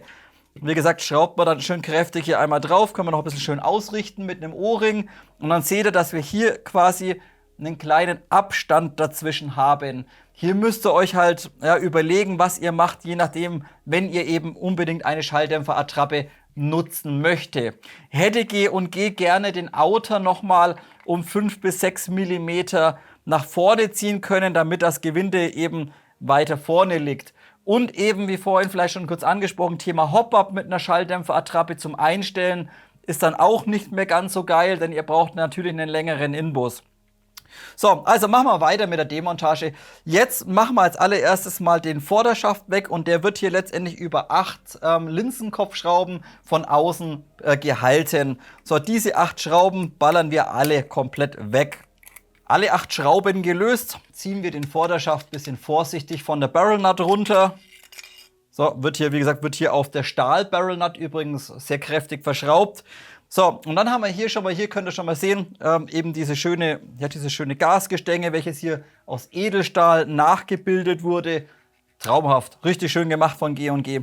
So, das muss aber jetzt erstmal weg. Bedeutet, die Gasabnahme oder die Fake-Gasabnahme wird hier vorne nur über eine Klemmung gehalten. Bedeutet, auch hier nehmen wir den gleichen Inbus, lösen die Zylinderkopfschraube ein kleines bisschen an und können dann letztendlich die Gasabnahme nach vorne vom Outer abziehen. Und ebenfalls das Edelstahlteil, Gasgestecke ebenfalls einfach hinten aus dem Upper Receiver rausziehen. Und dann habt ihr das Ganze bereits demontiert, könnt ihr euch zur Seite legen. Bei der Montage wieder aufpassen, oder ist eigentlich selbsterklärend, ich spreche es dennoch an. Ihr habt hier so ein ja, so eine Rundung. Die ist im unteren Bereich ist die plan, bedeutet, die ist abgefräst. Achtet natürlich darauf, dass die plane Fläche nach unten muss, ansonsten kommt ihr hier später nicht über die Barrel Nut drüber. Also nicht irgendwie verdrehen und dann wundern, hä, warum bringe ich die nicht hinter und dann rumdrücken. Nein, einfach ein bisschen drehen und dann schnappt es automatisch wieder ein. So, also zur Seite legen und dann habt ihr hier letztendlich diese Überwurfmutter auf der Barrel Nut sitzen und die könnt ihr im Regelfall mit ein bisschen Schmackes mit der Hand lösen. Die wird nicht nochmal gekontert und nicht nochmal gesichert, bedeutet, geht einfach her mit ein bisschen Schmackes und löst die einmal an. Die ist komplett, wie gesagt, komplett aus Stahl gefertigt, Barrel Nut ebenfalls komplett aus Stahl gefertigt. Dann schraubt ihr die einmal lose. Wenn sie klemmen sollte, ihr könnt eine Rohrzange nehmen, ihr könnt einen riesengroßen Gabelschlüssel nehmen. Wie gesagt, bei mir ging das wunderbar mit der Hand, mit einem kleines bisschen Schmackes. Also hier die Überwurfmutter und dann habt ihr letztendlich hier die Barrel Nut drauf sitzen. Und die wird aber gesichert nochmal im unteren Bereich über einen kleinen Gewindestift. Und hierüber könnt ihr dann später auch die Ausrichtung von der Picatinny steuern. Bedeutet, wenn wir jetzt den kleinen Gewindestift ein bisschen anlösen, dann werdet ihr eben feststellen, dass ihr das Ganze eben hier drehen könnt. So, und je nachdem, wenn quasi euer Übergang oben von der Picatinny nicht irgendwie zu 100% passt und ihr das Ganze nicht verdrehen könnt, dann könnt ihr einfach hier eben den Gewindestift ein bisschen öffnen, die Barrel Nut entsprechend rotieren oder ausrichten.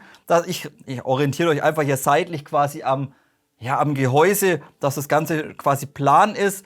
Und dann schraubt ihr letztendlich diesen Gewindestift wieder ordentlich fest und dann habt ihr eine saubere Ausrichtung. Könnt also hierüber über diesen Gewindestift letztendlich die Ausrichtung steuern.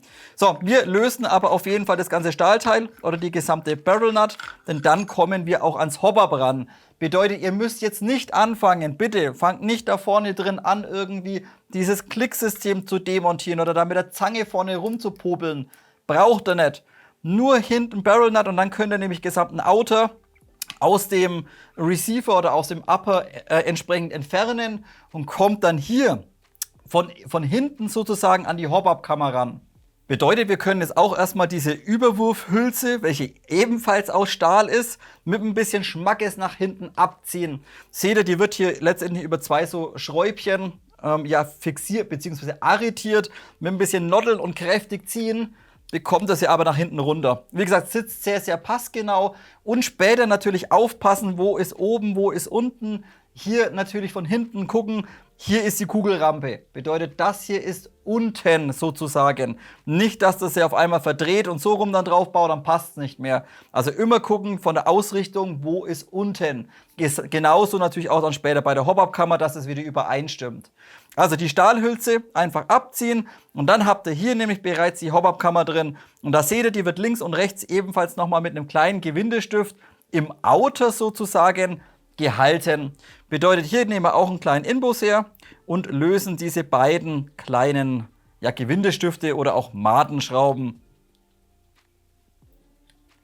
So, und jetzt da können wir nämlich die gesamte Hobab-Kammer ganz easy aus dem Outer entnehmen. So, vorsichtig einmal rausziehen. Hier aufpassen, hier ist die Druckkugel, welche gleichzeitig euer Tensioner ist. So, rausziehen, da kommt normalerweise noch eine Feder und der Schieber. Genau, so hier. Hier kommt jetzt eben der Kunststoffschieber und das ganze Ding einfach nach hinten raus. Wie gesagt, hier könnt ihr euch schon denken, wenn ihr dann vorne quasi übers Klicksystem sozusagen dreht, da habt ihr innen drin im Outer nochmal so eine Aluminiumhülse. Könnt ihr so ein bisschen erkennen, ist es zwar unscharf, aber ihr könnt sehen. Und über dieses Überdrehen quasi, über die Klicks, übers Gewinde, macht ihr nichts anderes, wie letztendlich diesen Schieber nach hinten zu bewegen. Die Feder wird komprimiert letztendlich und ihr drückt dann hinten über diese Rampe von diesem Kunststoffschieber, drückt ihr diese Kugel nach innen und die wiederum auf den Tensioner drauf. Das ist letztendlich eure Hobab-Kammer. So, auch diese können wir natürlich noch weiter demontieren. Aber wie gesagt, passt auch auf die Kugel, dass ihr diese nicht verliert, denn die rollt auch gern mal vom Tisch runter. So, hier einmal weg und dann haben wir hier vorne noch den Clip. Auch diesen klipsen wir nach unten einmal ab und dann können wir die Hobab-Kammer nämlich bereits öffnen. So, aufmachen, Hobab raus, sitzt alles ja passgenau und da habt ihr letztendlich euer grünes G- und G-Bucking drin. Bevor wir gleich den Lower Receiver auseinandernehmen, noch einen kleinen Tipp für die Montage später wieder. Achtet drauf, dass ihr die Barrel Nut also richtig rum aufschraubt. Ihr seht, hier hinten sind eben diese Gewinde drin für den Arretierungsgewindestift oder für die Madenschraube. Das muss immer hinten sein. Ihr könntet das Ganze auch so rum aufschrauben, keine Frage. Dann seht ihr aber, die Löcher sind vorne. Dann könnt ihr es nicht mehr arretieren und ihr bekommt letztendlich euren Handguard oder den Vorderschaft nicht mehr drüber. Also immer so rum draufschrauben, dass die Bohrungen bzw. die Gewinde hinten sind. Und dann seht ihr nämlich auch, dann wird nämlich später der Gewindestift hier unten auf den Upper Receiver aufgepresst und arretiert. Also immer so rum aufschrauben letztendlich, nicht so rum. Und dann fehlt uns letztendlich nur noch der Lower Receiver bzw. die Abzugsgruppe und der Buffer hinten drin.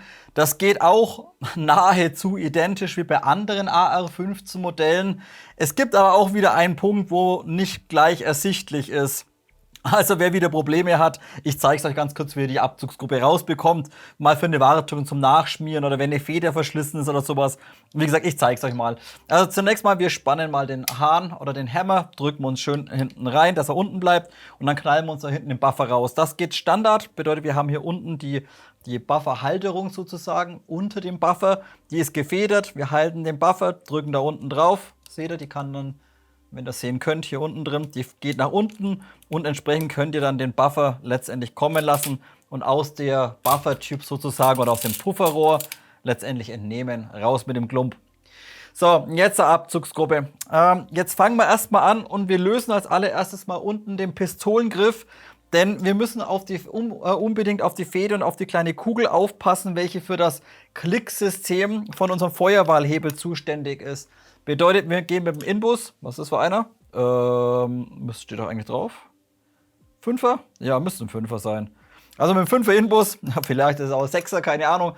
Gehen wir da unten rein und dann knallen wir uns als allererstes mal da innen drin die große Zylinderkopfschraube weg. Und darüber können wir dann letztendlich den Pistolengriff lösen. Also das ist Standard, das ist genauso wie bei echten AR-15. Und dann kommen wir nämlich an dieses Klicksystem von dem Feuerwahlhebel ran. Ihr könnt jetzt, ja, wenn es euch zutraut, müsst ihr es nicht unbedingt machen. Die Gefahr, dass ihr aber dann diese kleine Stahlkugel verliert, ist dann doch relativ hoch. So, und wenn wir jetzt eben den Pistolengriff entfernt haben, dann seht ihr hier diesen kleinen Gewindestift und den entfernen wir. Bedeutet hier diesen kleinen Mini-Gewindestift, den nehmen wir uns einmal, oder machen wir einmal raus. Und jetzt habt ihr da innen drin quasi eine Feder und im oberen Bereich eine kleine Stahlkugel. Wir müssen jetzt aufpassen, wenn wir es jetzt rumdrehen, werdet ihr schon feststellen, wir haben jetzt kein Klicken mehr auf unserem Feuerwahlhebel. Diese Feder und diese Stahlkugel kommen aber standardmäßig jetzt nicht von alleine rausgefallen. Ihr könnt jetzt probieren, dass ihr mit einem kleinen Schraubendreher versucht, die Feder irgendwie rauszubekommen. Wenn das nicht gehen sollte, fällt euch diese kleine Stahlkugel später so oder so raus. Naja gut, schaut, ich bringe es jetzt gar nicht raus, die Feder, aber vergesst nicht, Feder und Stahlkugel. So, jetzt können wir weitermachen.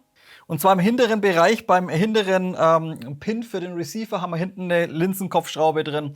Die Linsenkopfschraube, die schrauben wir uns einmal komplett raus.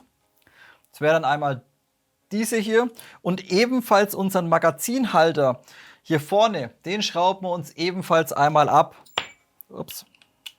So, Magazinhalter ist somit auch weg. Und auch den Feuerwahlhebel vom Schützen aus auf der rechten Seite, also der hier, der kann ebenfalls weg. Auf der gegenüberliegenden Seite, so, das ist der falsche, auf der gegenüberliegenden Seite müsst ihr dann dran lassen, weil sonst könnt ihr letztendlich nicht mehr dran ziehen. Bedeutet, wir schrauben ihn auf dieser Seite einmal weg. Genau, Fall runter. Lassen wir alles am besten immer ein wenig zusammen. Also die Schraube war da drin. Dann legen wir uns den Feuerwahlhebel auf die Seite. So, und jetzt können wir nämlich den Feuerwahlhebel entfernen. Das ist, wie gesagt, das ist am Anfang nicht ganz so ersichtlich. Ganz wichtig, der Hammer muss gespannt sein. Wenn der Hammer entspannt ist, könnt ihr den Feuerwahlhebel nicht demontieren. Also Hammer gespannt lassen und den Autosear am besten ein bisschen nach vorne drücken. So, und jetzt könnt ihr nämlich den ganzen Feuerwahlhebel vom Schützen aus auf die linke Seite einmal entfernen. So, einfach einmal rausziehen das Ganze. Wie gesagt, Hammer muss gespannt sein, der muss komplett unten sein und ein kleines bisschen eben den Autosear letztendlich ein bisschen wegdrücken, damit er rauskommt. So, und jetzt denkt ihr euch, okay, wie geht's denn jetzt weiter? Jetzt haben wir hier natürlich verschiedene Pins angedeutet, nur einer davon ist real, bedeutet, dass da oben am Autos hier ist ein Fake-Pin und auch der Pin hier vorne drin ist ebenfalls fake. Nur der mittlere Pin ist wirklich ein Pin, den wir letztendlich einmal rausklopfen können. Und hier müsst ihr euch jetzt auch keine Gedanken machen, dass wenn ihr den rausklopft, dass dann irgendwie sich der Hammer löst. Nein, der Hammer wird im inneren Bereich nochmal über eine Messinghülse gehalten. Also einfach hier den Pin letztendlich einfach einmal komplett rausklopfen, beziehungsweise auf die gegenüberliegenden Seite klopfen oder drücken. So, und seht ihr, da kommt auch keine Spannung drauf. Könnt ihr einfach wieder rausziehen und den Pin entsprechend wegnehmen. So, der nächste Punkt, was leider nicht ersichtlich ist und wo ich auch erstmal gucken musste. Jetzt denkt ihr euch, ja gut, das Ding sitzt da immer noch brutal fest drin. Muss da jetzt irgendwie noch der Bolt Catch irgendwie weg oder sowas? Nee, ihr habt im vorderen inneren Bereich vor dem Hammer, hier innen drin, ganz unten am Boden, ganz kleine Senkkopfschrauben. Das ist auch irgendwie so 1,3 mm Inbus. Und da kommt man nämlich ziemlich bescheiden hin.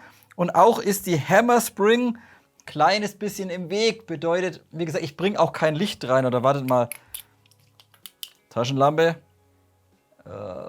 Könnt ihr da unten drin die Schräubchen erkennen?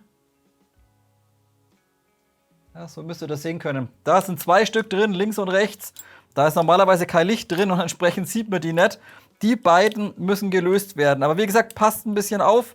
Kommt man ziemlich schlecht hin und nicht so oft irgendwie abrutschen. Ansonsten, wenn der Kopf kaputt ist, dann könnt ihr es halt nur mal gescheit festziehen. Also einmal die lösen und einmal auf der gegenüberliegenden Seite. Und wie gesagt, da drückt die Hammer Spring da ein bisschen gegen den Inbus und es ist ein bisschen ungeschickt da ranzukommen, sage ich mal. So, und wenn ihr diese beiden Schräubchen da unten jetzt gelöst habt, dann könnt ihr die ganze Gruppe parallel rausziehen aus dem Lower. Bedeutet, hier vorne seht ihr, da ist gesamte, für den Bolt Catch und Magazinhalter die Gruppe. Das hängt aber alles im unteren Bereich ein bisschen zusammen. Bedeutet, ihr müsst letztendlich alles nach oben rausziehen. Also die vordere Gruppe und die Abzugsgruppe oder die Hammer Unit. Denn hier seht ihr, wartet mal, so jetzt raus. Hier unten drin könnt ihr jetzt nämlich sehen, hier ist noch diese Schraube drin. Auf der gegenüberliegenden Seite auch. Diese beiden, und das sitzt nämlich dann später quasi so unten im Receiver drin. Wird also beides hier unten drin dann miteinander verschraubt sozusagen. Gut Leute, dann schauen wir uns die ausgebauten Komponenten einmal im Detail an, schauen wir uns die Qualität an, schauen wir uns an, ob es irgendwo bereits irgendwie Abrieb oder Verschleiß gibt und beginnen wir hier erstmal bei der Abzugsgruppe. Dass der Aufbau natürlich ähnlich ist oder fast identisch ist zu anderen AR-15 Modellen, sollte jedem relativ klar sein. Ich meine, dass da nicht ein komplett anderes Abzugssystem drin ist, wie gesagt, ist eigentlich logisch. So, dennoch ist es ein kleines bisschen anders, natürlich auch komplett abweichend zum MWS-System von Marui. Hier eher angelehnt ein bisschen an eine VFC vom Abzugssystem her. Wir schauen also mal die Abzugsgruppe selbst. Seht ihr jetzt hier, habe ich nicht komplett vollständig demontiert, denn letztendlich können wir uns das in diesem Zustand anschauen. Bedeutet, wir haben außenrum auch wieder ein kleines Gehäuse. Habt ihr vielleicht bei der Demontage schon gesehen. Das Ganze wird dann später vorne mit dem vorderen Block, wo der Bolt Catch drin sitzt oder der Verschlussfang, alles im Receiver nochmal verschraubt. Und hier ist das äußere Gehäuse letztendlich aus Zink gefertigt. Der Abzug und unten der Disconnector sind komplett aus Stahl gefertigt. Bedeutet hier komplett aus Stahl und später auch der Hammer ist ebenfalls aus Stahl. Das ist schon mal sehr, sehr gut, gerade was den Verschleiß angeht. Und was ihr bei der Demontage auch schon gesehen habt und was ihr auch hier jetzt sehen könnt, dass wir natürlich auch keine rotierenden Pins im Lower Receiver haben, denn die Pins laufen nochmal alle in einer extra kleinen Hülse. Seht ihr, hier ist eine kleine Messinghülse und der Hammer hat dann auch nochmal eine extra Hülse außen, damit also hier der Pin sozusagen nicht im Receiver rotieren kann und sich dadurch die Bohrung aufnudelt oder aufarbeitet. Ist also nicht der Fall. Auch sehr schön, warum ich auch das Ganze jetzt nicht demontiert habe, da müsst ihr ein bisschen aufpassen, das ist recht cool gelöst. Ihr seht hier diese Messinghülse. Auf dieser Messinghülse läuft logischerweise der Stahlabzug zusammen mit dem mit dem Disconnector innen drin, relativ straff gefedert. Was man aber vielleicht auch erkennen kann, oder ich weiß nicht, ob man es sehen kann im Video, wenn ihr mal ganz genau hinschaut, diese Messinghülse ist seitlich geschlitzt. Ja, ihr könnt da wahrscheinlich schlecht erkennen, aber auf jeden Fall komplett links an der Wandung ist ein Schlitz oben reingefräst und auf der gegenüberliegenden Seite ist ebenfalls ein Schlitz oben reingefräst. Und wenn ihr euch jetzt den Pin anschaut, welcher dann später das Ganze im Receiver auch hält, dann seht ihr auch hier, dass ihr hier so Vertiefungen drin habt. Und diese Vertiefungen sitzen genau letztendlich auf diesem Schlitz sozusagen. Und wenn ihr dann später den Hammer installiert, dann drücken sozusagen die hinteren oder das Ende der Hammer Spring, diese beiden Enden liegen in diesem Schlitz drin und drücken durch den Schlitz dann letztendlich auch auf den Pin drauf.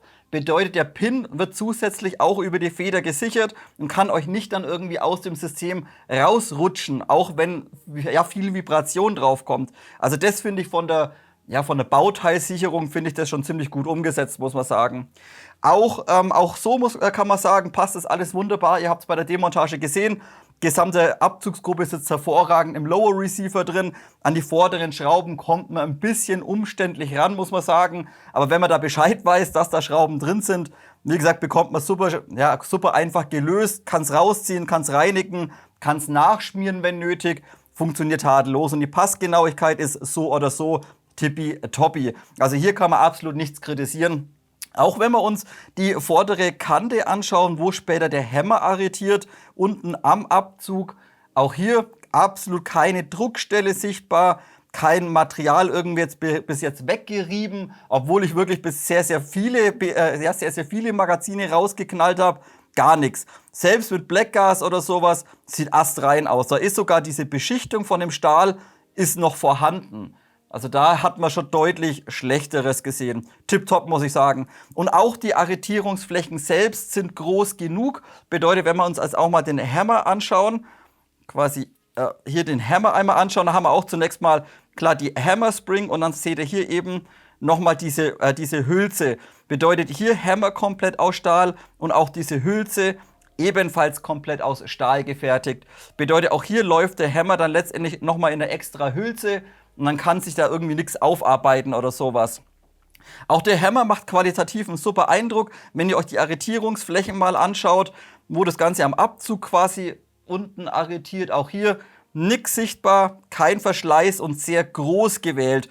Bedeutet, ihr habt jetzt nicht wie bei WE nur so eine kleine Fläche mit irgendwie einem halben Millimeter, sondern da habt ihr halt so circa 1 bis 1,2 Millimeter Stahl, wo das Ganze schön ineinander reingreifen kann und gehalten wird. Und dadurch kommt es natürlich hier zu keinem Verschleiß oder sowas. Auch der obere Haken dann für den Disconnector schön groß gewählt. Also es ist alles, wo irgendwo Haltekraft aufgebaut wird, ist einfach von den Flächen groß genug, damit kein Verschleiß stattfindet. Ich meine, dass ihr das Ding mal ab und zu mal ein bisschen ölen solltet oder nachschmieren solltet, ist selbsterklärend, brauche ich euch glaube ich nicht erklären.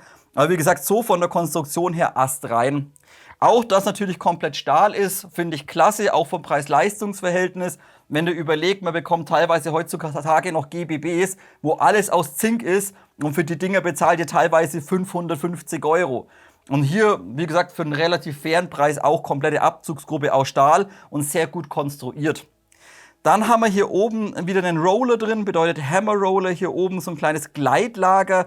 Hier sehr schön, das Ganze müsste POM sein oder irgendwie aus irgendeinem sehr, sehr harten Kunststoff. Bedeutet, wenn dann später hier der Verschlussträger quasi nach hinten mitgenommen wird über den Roller, könnt ihr hier zum Beispiel sehen, gerade im Vergleich auch zu anderen GBBs, dass wir hier so gut wie kein Abrieb, keine Abnutzung haben. Natürlich, diese Eloxalschicht, die irgendwann ein bisschen runterziehen. Aber wenn ihr euch mal zurückerinnert, letzte Woche habe ich euch diese Beretta gemacht, diese PMX. Da war nach 250 Schuss war das komplette Material hier unten bereits blank, weil es halt ein bisschen reibt. Es war auch nur die Beschichtung, also es war nicht das Material selbst, sondern die Beschichtung war runter. Hier bei der G&G sieht es doch einwandfrei aus, obwohl der Verschlussträger aus Aluminium ist. Muss man auch beachten, komme aber dann gleich nochmal dazu. Also auch hier vom Hammer sehr gut umgesetzt.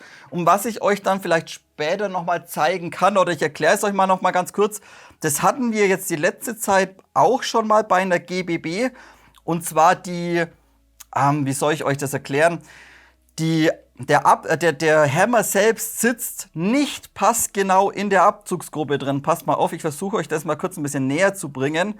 Bedeutet, wenn wir den da mal reinbauen. So, einfach mal den Hammer jetzt reingesteckt, quasi ohne die Hammer Spring. Aber wenn ihr euch das mal anguckt, der Hammer hat auch hier wieder sehr viel Spiel. Bedeutet, er läuft auf der Achse oder auf der Welle nicht passgenau, sondern kann hier problemlos locker 1,5 Millimeter rumwackeln. Seht ihr das? Der hat also auf der Achse, kann der sich bewegen. Und ich bin mir nicht ganz sicher, wo wir das letzte Mal hatten, aber auch hier wieder der Punkt, das ist von der Haltbarkeit sogar deutlich besser, als wenn die Achse oder die Bohrung passgenau wäre.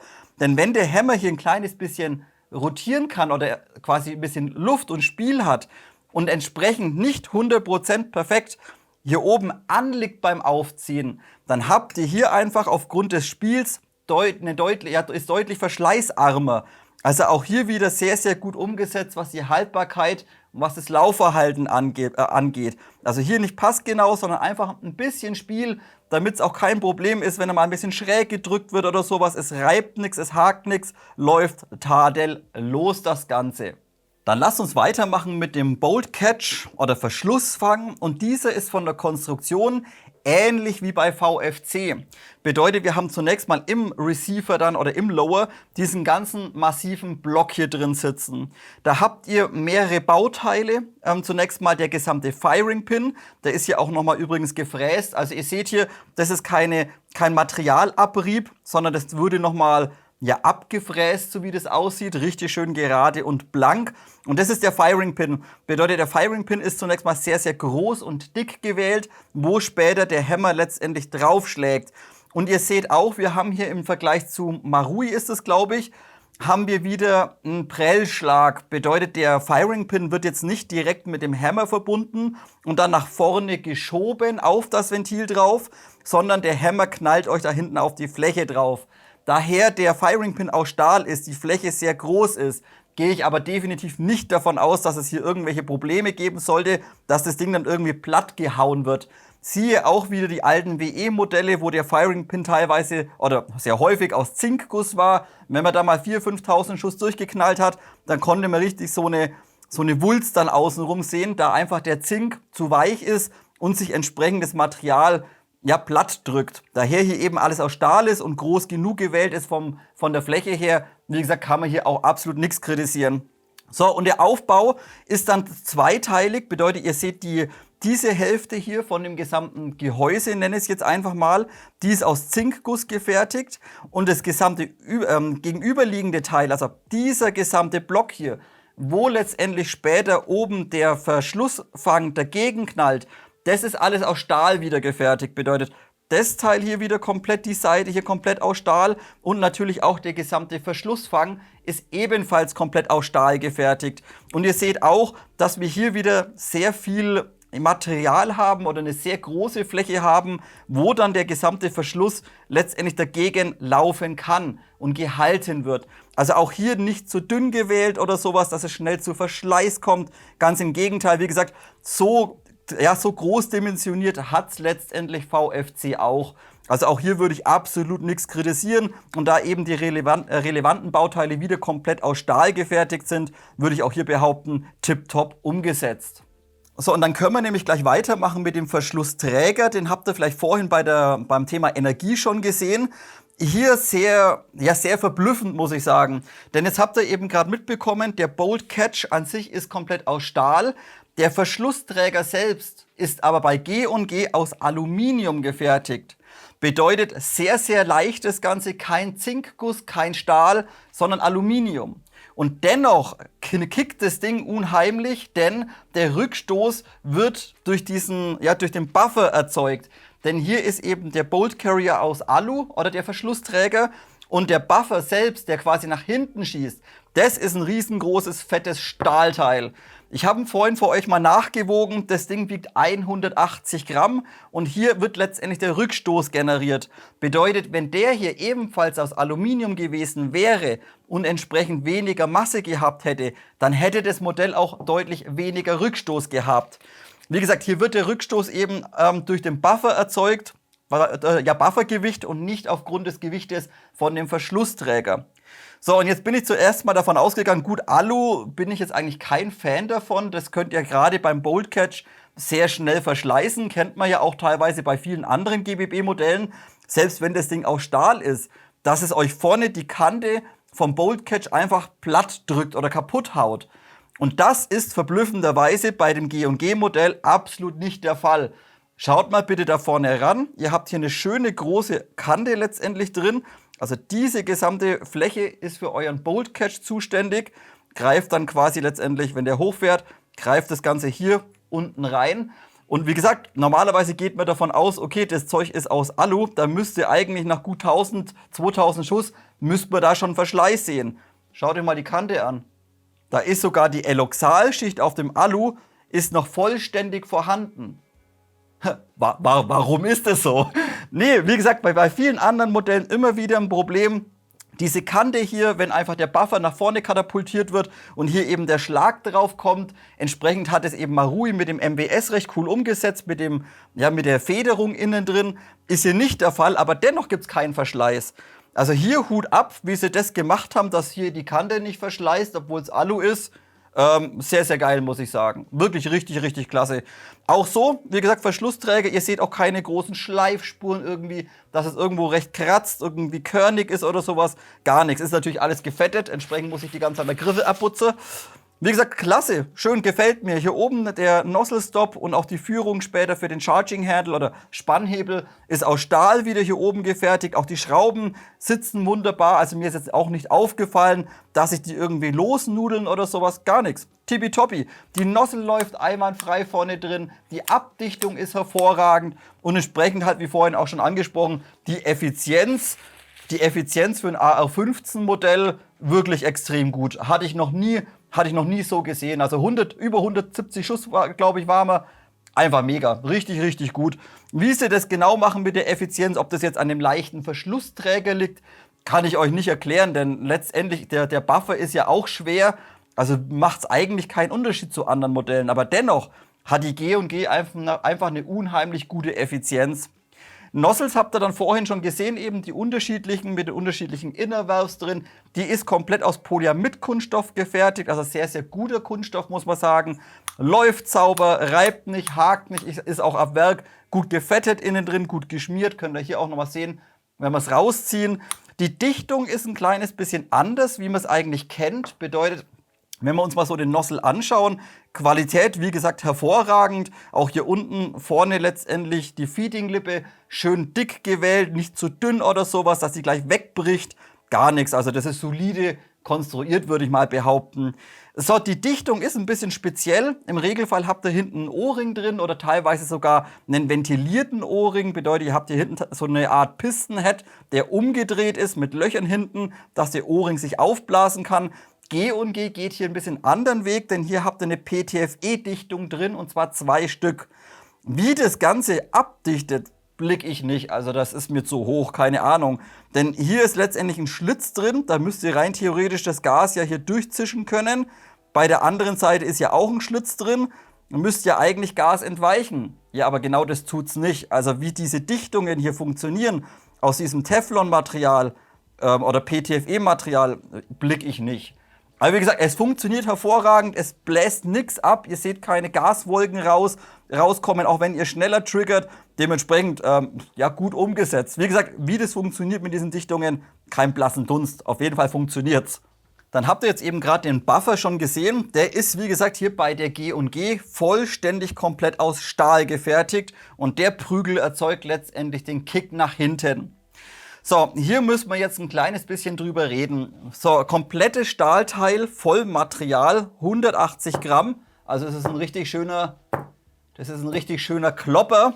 Jetzt aber einen kleinen Punkt. Wenn wir diesen Buffer jetzt vergleichen mit anderen, zum Beispiel VFC, dann sehen wir, dass die Umsetzung zwar gut ist und das Ganze funktioniert auch tadellos, aber das System minimals träger ist, gerade wenn der Gasdruck ein bisschen abbaut. Bedeutet, wenn ihr wirklich rausrotzt bis zum Umfallen, das Magazin kalt wird, das Gas entsprechend kalt wird, dann merkt man schon, dass die G&G im Vergleich zu anderen modernen GBBs oder AR-Plattformen doch ein kleines bisschen träger ist. So, und hier, wie gesagt, jetzt muss man hier ein bisschen differenzieren. Wir haben hinten die Buffer Spring, scheppert übrigens nicht nach oder sowas, gell? Also im Vergleich zu VFC kein Scheppern, kein Klingeln in der Buffer Tube hinten drin. Also Buffer Spring ist in Ordnung, auch von der Federstärke von der Buffer Spring würde ich gar nichts meckern, funktioniert tadellos. Aber ihr seht, dass eben G&G hinten auf dem Buffer einfach nur so ein großes, ja, so ein Gummipuffer drauf hat. Bedeutet, der Gummipuffer knallt euch hinten in die Buffer Tube rein und erzeugt euren Rückstoß. So, wenn ihr euch das jetzt mal vergleicht mit VFC oder teilweise auch anderen GBBs, manche Hersteller verbauen hier hinten heutzutage anstatt diesem Gummipuffer eine richtig straffe Feder, nochmal so eine kurze. Bedeutet, wenn euch das Ding nach hinten katapultiert, nach hinten schießt und gegen die Buffer Tube hinten dagegen knallt, dann wird die Energie aufgrund der starken Feder deutlich schneller umgeleitet, wodurch das System schneller wird. Ihr habt also auch bei geringerem Druck etwas weniger Trägheit, muss man sagen. So, das hört sich jetzt erstmal, wie gesagt, jetzt der Punkt, das ist quasi, wenn eine Feder da hinten drauf ist, dann ist das System deutlich schneller. Und jetzt müssen wir aber gleichzeitig wieder zurückkommen auf diese Kante hier unten. Wie gesagt, die sieht bei G&G, obwohl es Alu ist, perfekt aus. Kein Verschleiß, keine Abnutzung, keine Schlagkante, nix. Würde jetzt G&G das System beschleunigen und würde hier hinten an den Buffer eine Feder installieren, dann würde selbstverständlich der Buffer mit 180 Gramm wieder deutlich schneller und stärker nach vorne katapultiert werden. Und dann wiederum, dann wäre das hier vermutlich deutlich oder wäre das hier ein Problem. Denn dann habt ihr einfach deutlich mehr Energie, die dann hier auf diese Alufläche aufschlägt und dann würde euch hier das Alu sehr schnell verschleißen. Man muss also differenzieren. Das System unheimlich oder nicht verschleißanfällig, wunderbar vom Verschleiß. Dadurch aber, wenn der Gasdruck abbaut, minimals träger wie andere Systeme.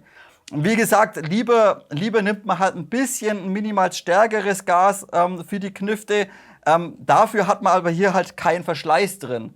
Bei anderen Modellen, die sind noch ein bisschen zackiger, auch mit einem geringeren Gasdruck oder mit einem schwächeren Gas.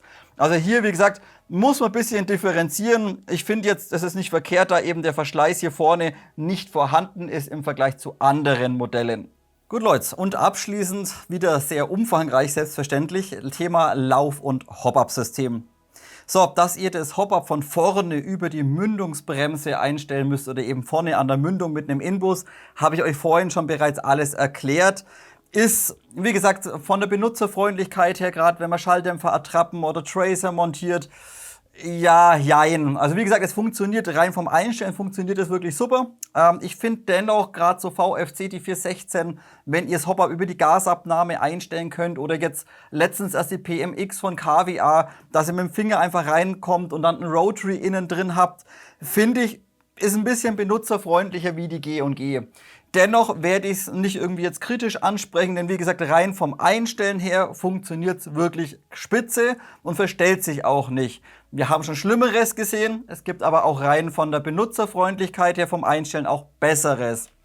So, jetzt könnt ihr euch aber natürlich schon denken, das Hop-Up-System ist ähnlich aufgebaut wie die, wie heißt diese Maschinenpistole von G&G? Mir fällt gerade der Name nicht mehr ein, diese SMG. Ähnlich aufgebaut, bedeutet, ihr habt hier vorne auch letztendlich einfach nur ein Gewinde drin mit diesem Klicksystem. Bedeutet, wenn ihr hier vorne reingeht und dreht, habt ihr einen Klick und das Ganze läuft letztendlich über ein kleines Gewinde. Jetzt könnt ihr auch sehen, wenn ihr dann mehr Hop drauf gebt, dann schraubt ihr letztendlich dieses Teil hier vorne in den Outer rein, fährt also nach hinten. Im inneren Bereich liegt dann letztendlich hier so eine große Aluhülse drin mit einem kleinen O-Ring und diese läuft natürlich außerhalb des Inners. Bedeutet, der Inner steckt in dieser Hülse. Und wenn ihr dann logischerweise hier vorne das nach innen reindreht, dann drückt ihr natürlich auch diese Hülse hier ebenfalls nach hinten. Und da läuft eben hinten über dem Outer dieses Kunststoffteil hier drüber. quasi so und baut über diese Rampe hier letztendlich euren Hop auf. Bedeutet, je weiter das zurückgedrückt wird, desto mehr Druck wird auf diese Stahlkugel ausgeübt. Und wer bei der Demontage aufgepasst hat, der wird es jetzt eben schon wissen. Hier ist die Hop-Up-Kammer, die stecken wir mal kurz zusammen. Die gehört quasi richtig ausrichten. So zusammen. Ihr habt hier oben so eine große Stahlkugel drin und drückt letztendlich mit diesem Schieber dann später oder mit der Rampe einfach nur diese Stahlkugel nach unten. So, jetzt lasst uns mal ein bisschen drüber reden.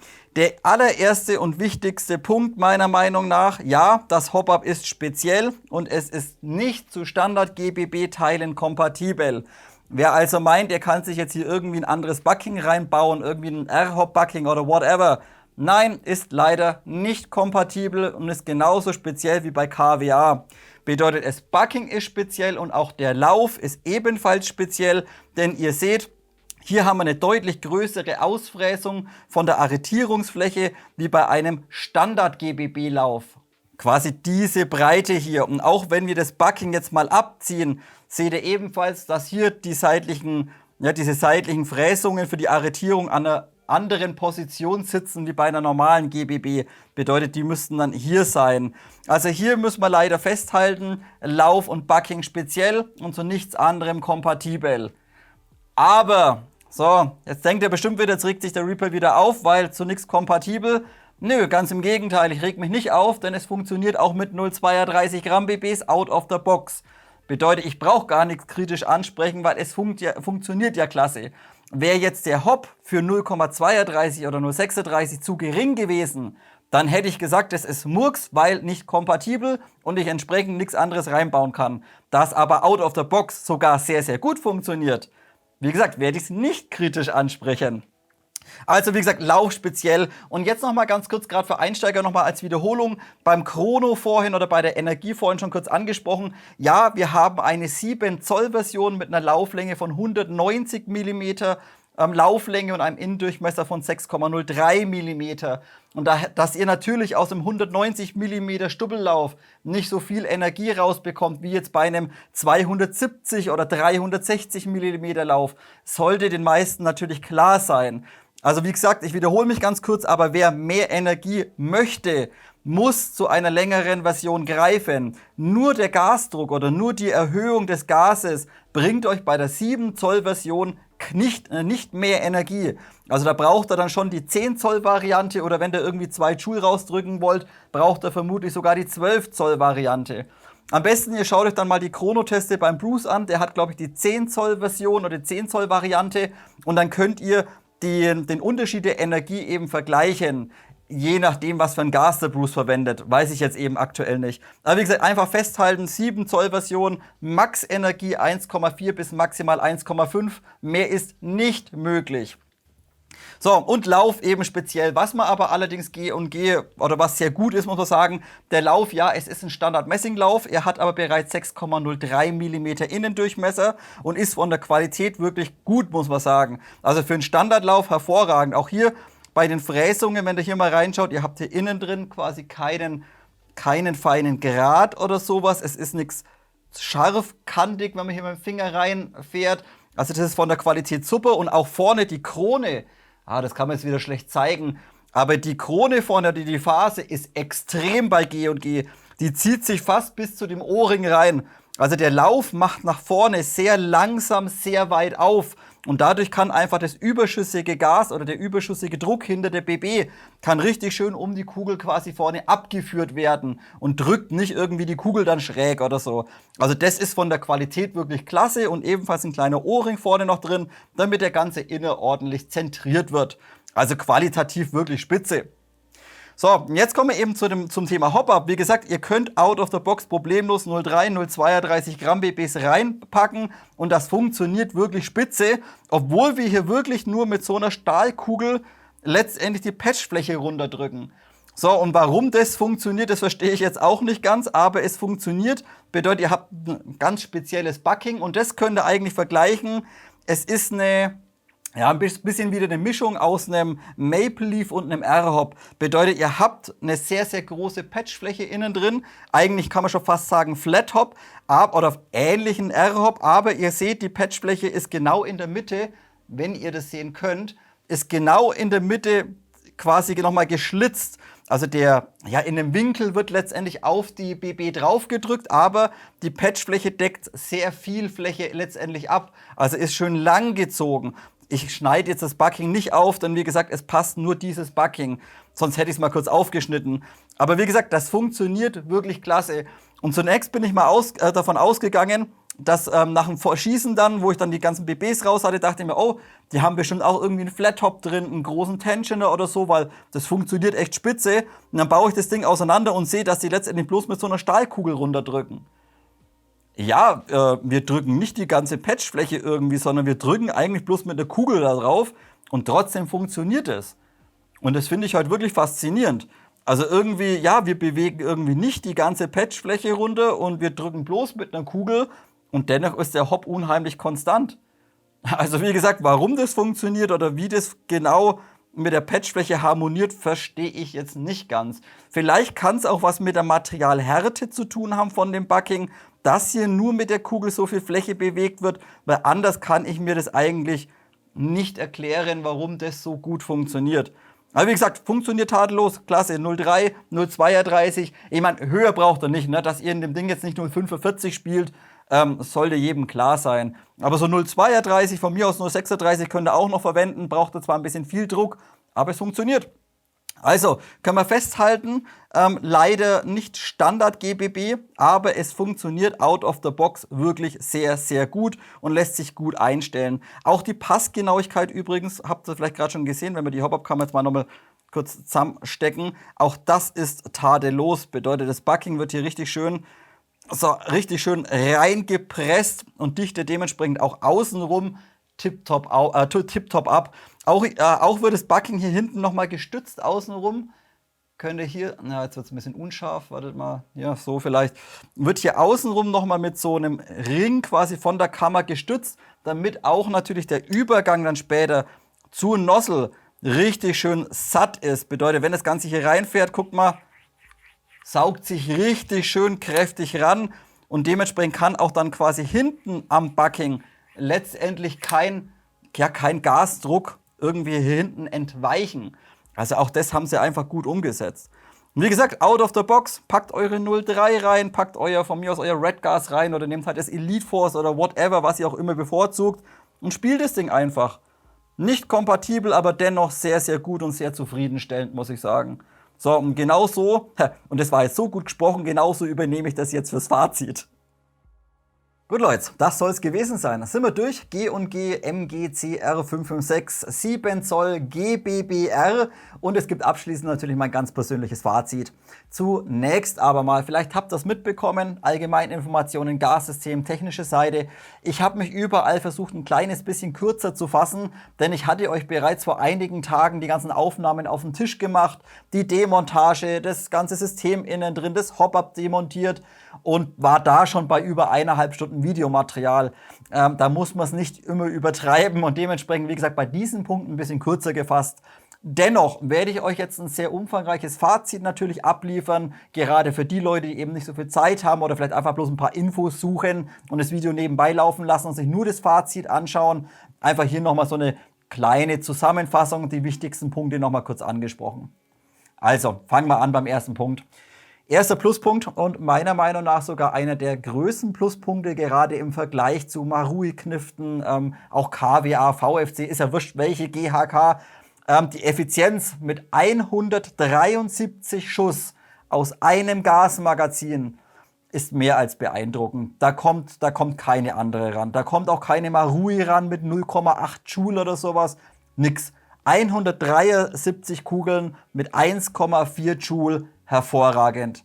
Also richtig gut. Für die erste AR-Plattform vom G&G mal richtig schön reingedrückt bei den anderen Herstellern. Mega gut Effizienz.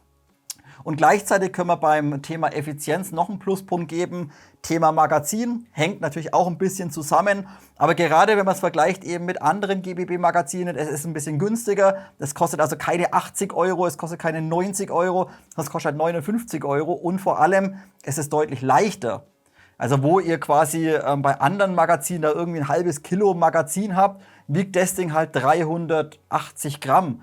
Also es ist einfach ein bisschen leichter, auch vom Aufbau her, von der Konstruktion, bisschen mehr Hohlräume drin, ist einfach ein klasse Magazin, muss man sagen. Also auch hier nicht nur effizient der ganze Knallstock, sondern auch die Magazine leicht und nicht ganz so teuer wie andere. Gebe ich ebenfalls einen Pluspunkt, Thema Magazin.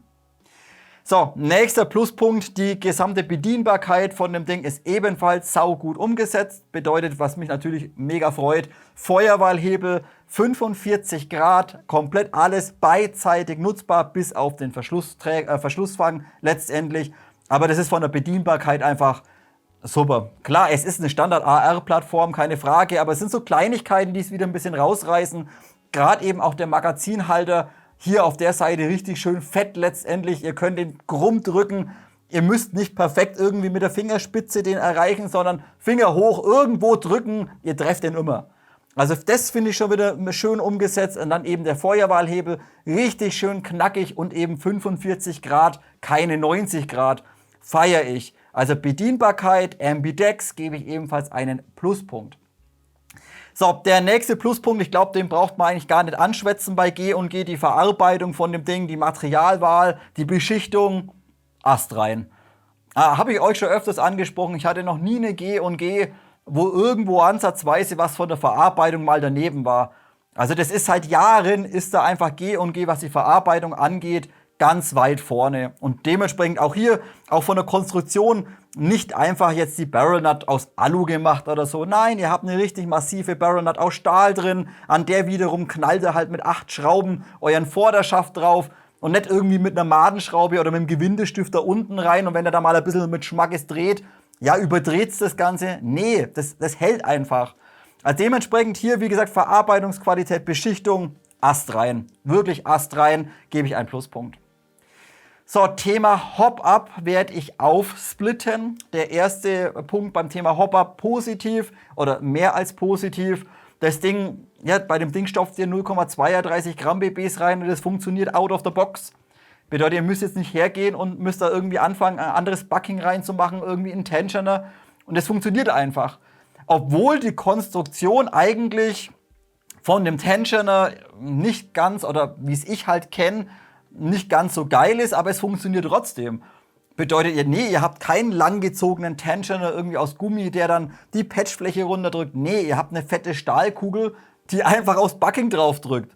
Und trotzdem funktioniert das Ganze und das sogar sehr gut.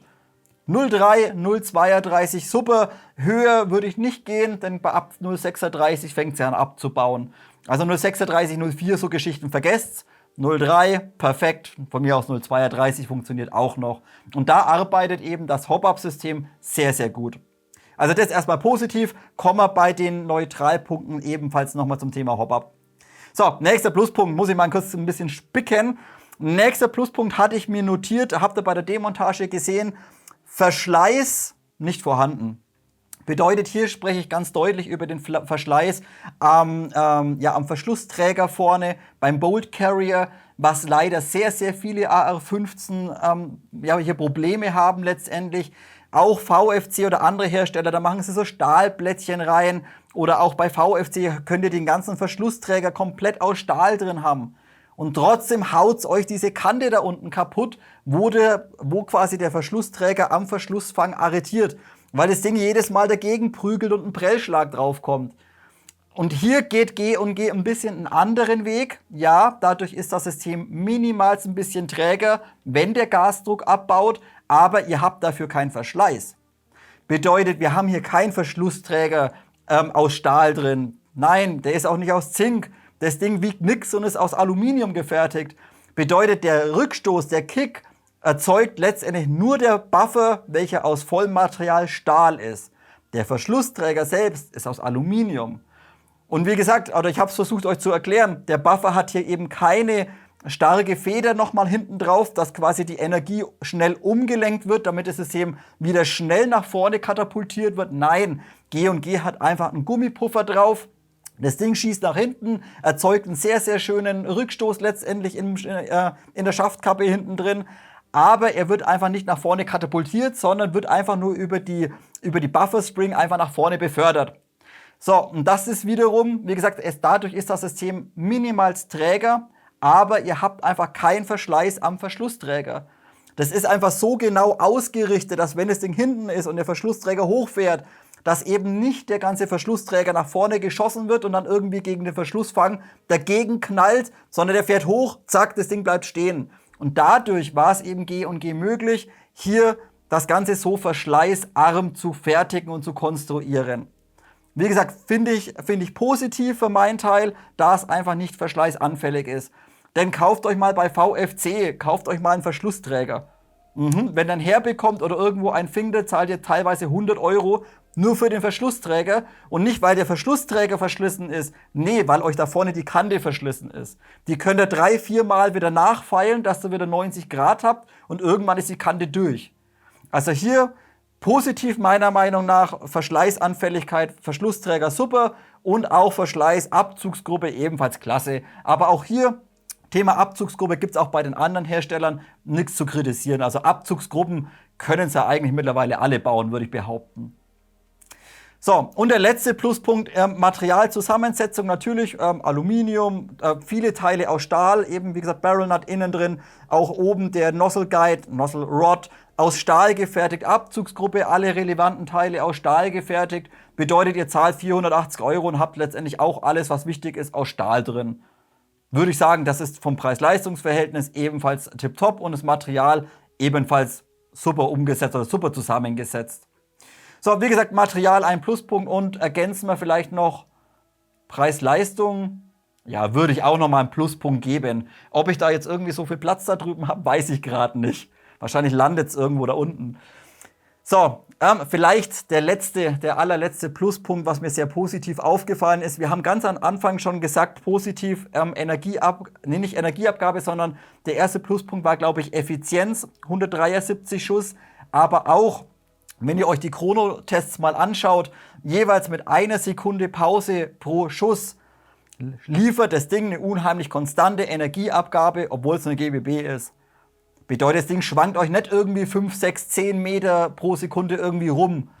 Nee, die bleibt einfach konstant und sie fällt auch nicht sofort irgendwie stufenweise ab, wenn das Magazin kälter wird. Nein, sie bleibt trotzdem noch konstant. Und selbst wenn ihr 6 Füllungen rausknallt, dann fällt sie auch nicht irgendwo ab auf 0,5, sondern dann kront sie immer noch 1,2 und dann macht's Batsch, leer. Also ihr könnt den Gastank sehr, sehr konstant bis kurz vor Ende komplett leer knallen. Und das schafft auch nicht jede GBB. Dementsprechend auch hier sehr positiv aufgefallen. So, das waren viele Positivpunkte. Lasst uns über die Neutralpunkte sprechen. So, erster Neutralpunkt. Jetzt habe ich euch vorhin angesprochen, das Hop-Up an sich arbeitet out of the box mit 0,3 und 0,32 Gramm Spitze, also wirklich Spitze, gerade für eine GBB eben klasse. Natürlich, nicht falsch verstehen bitte für Einsteiger, wenn ihr dann Gas reinfüllt, wo 50% Silikongrütze drin ist, dann schießt euch das Ding genauso schlecht.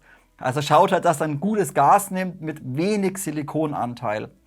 Bei jeder GBB natürlich. So, jetzt aber zurückzukommen. Ich gebe einen Neutralpunkt auch nochmal auf Thema Hopper. Positiv, wie gesagt, es funktioniert gut, 0,3, 0,32.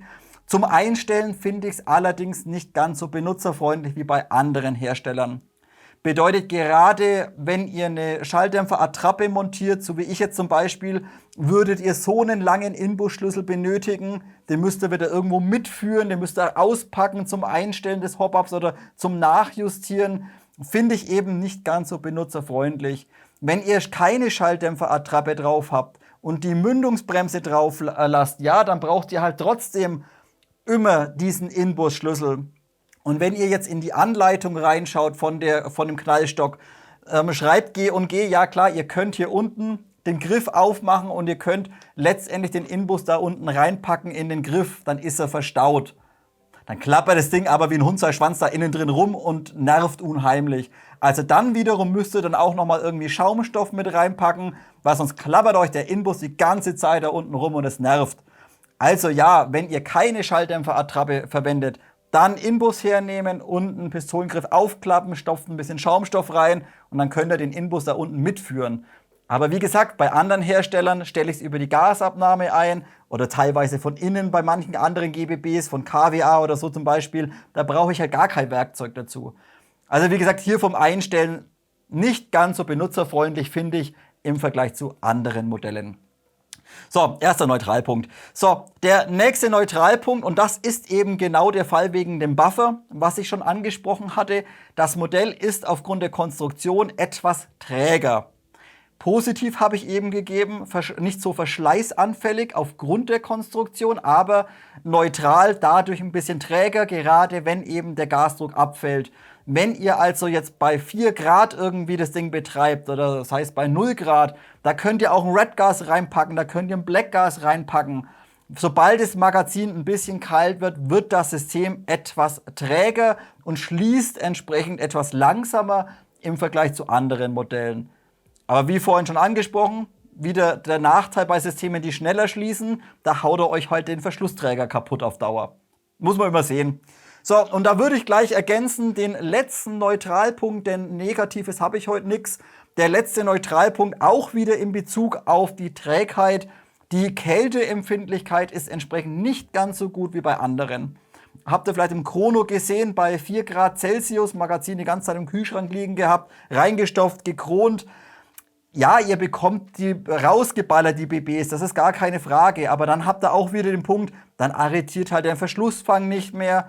Also, wie gesagt, ich finde es nicht ganz so kälteunempfindlich wie bei anderen Modellen. Da hat man auch schon Modelle auf dem Tisch, die liefen auch bei 4 Grad problemlos und da hat auch der Verschlussträger noch arretiert, obwohl das Magazin eiskalt war. Und das ist eben bei der G&G leider nicht der Fall.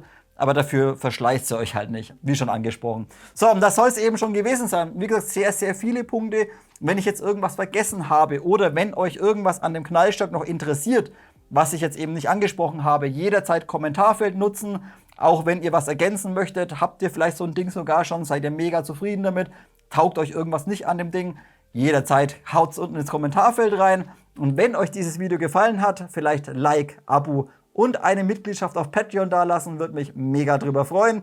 Und wir sehen uns hoffentlich nächste Woche zum nächsten Video. Bis dahin, haut rein.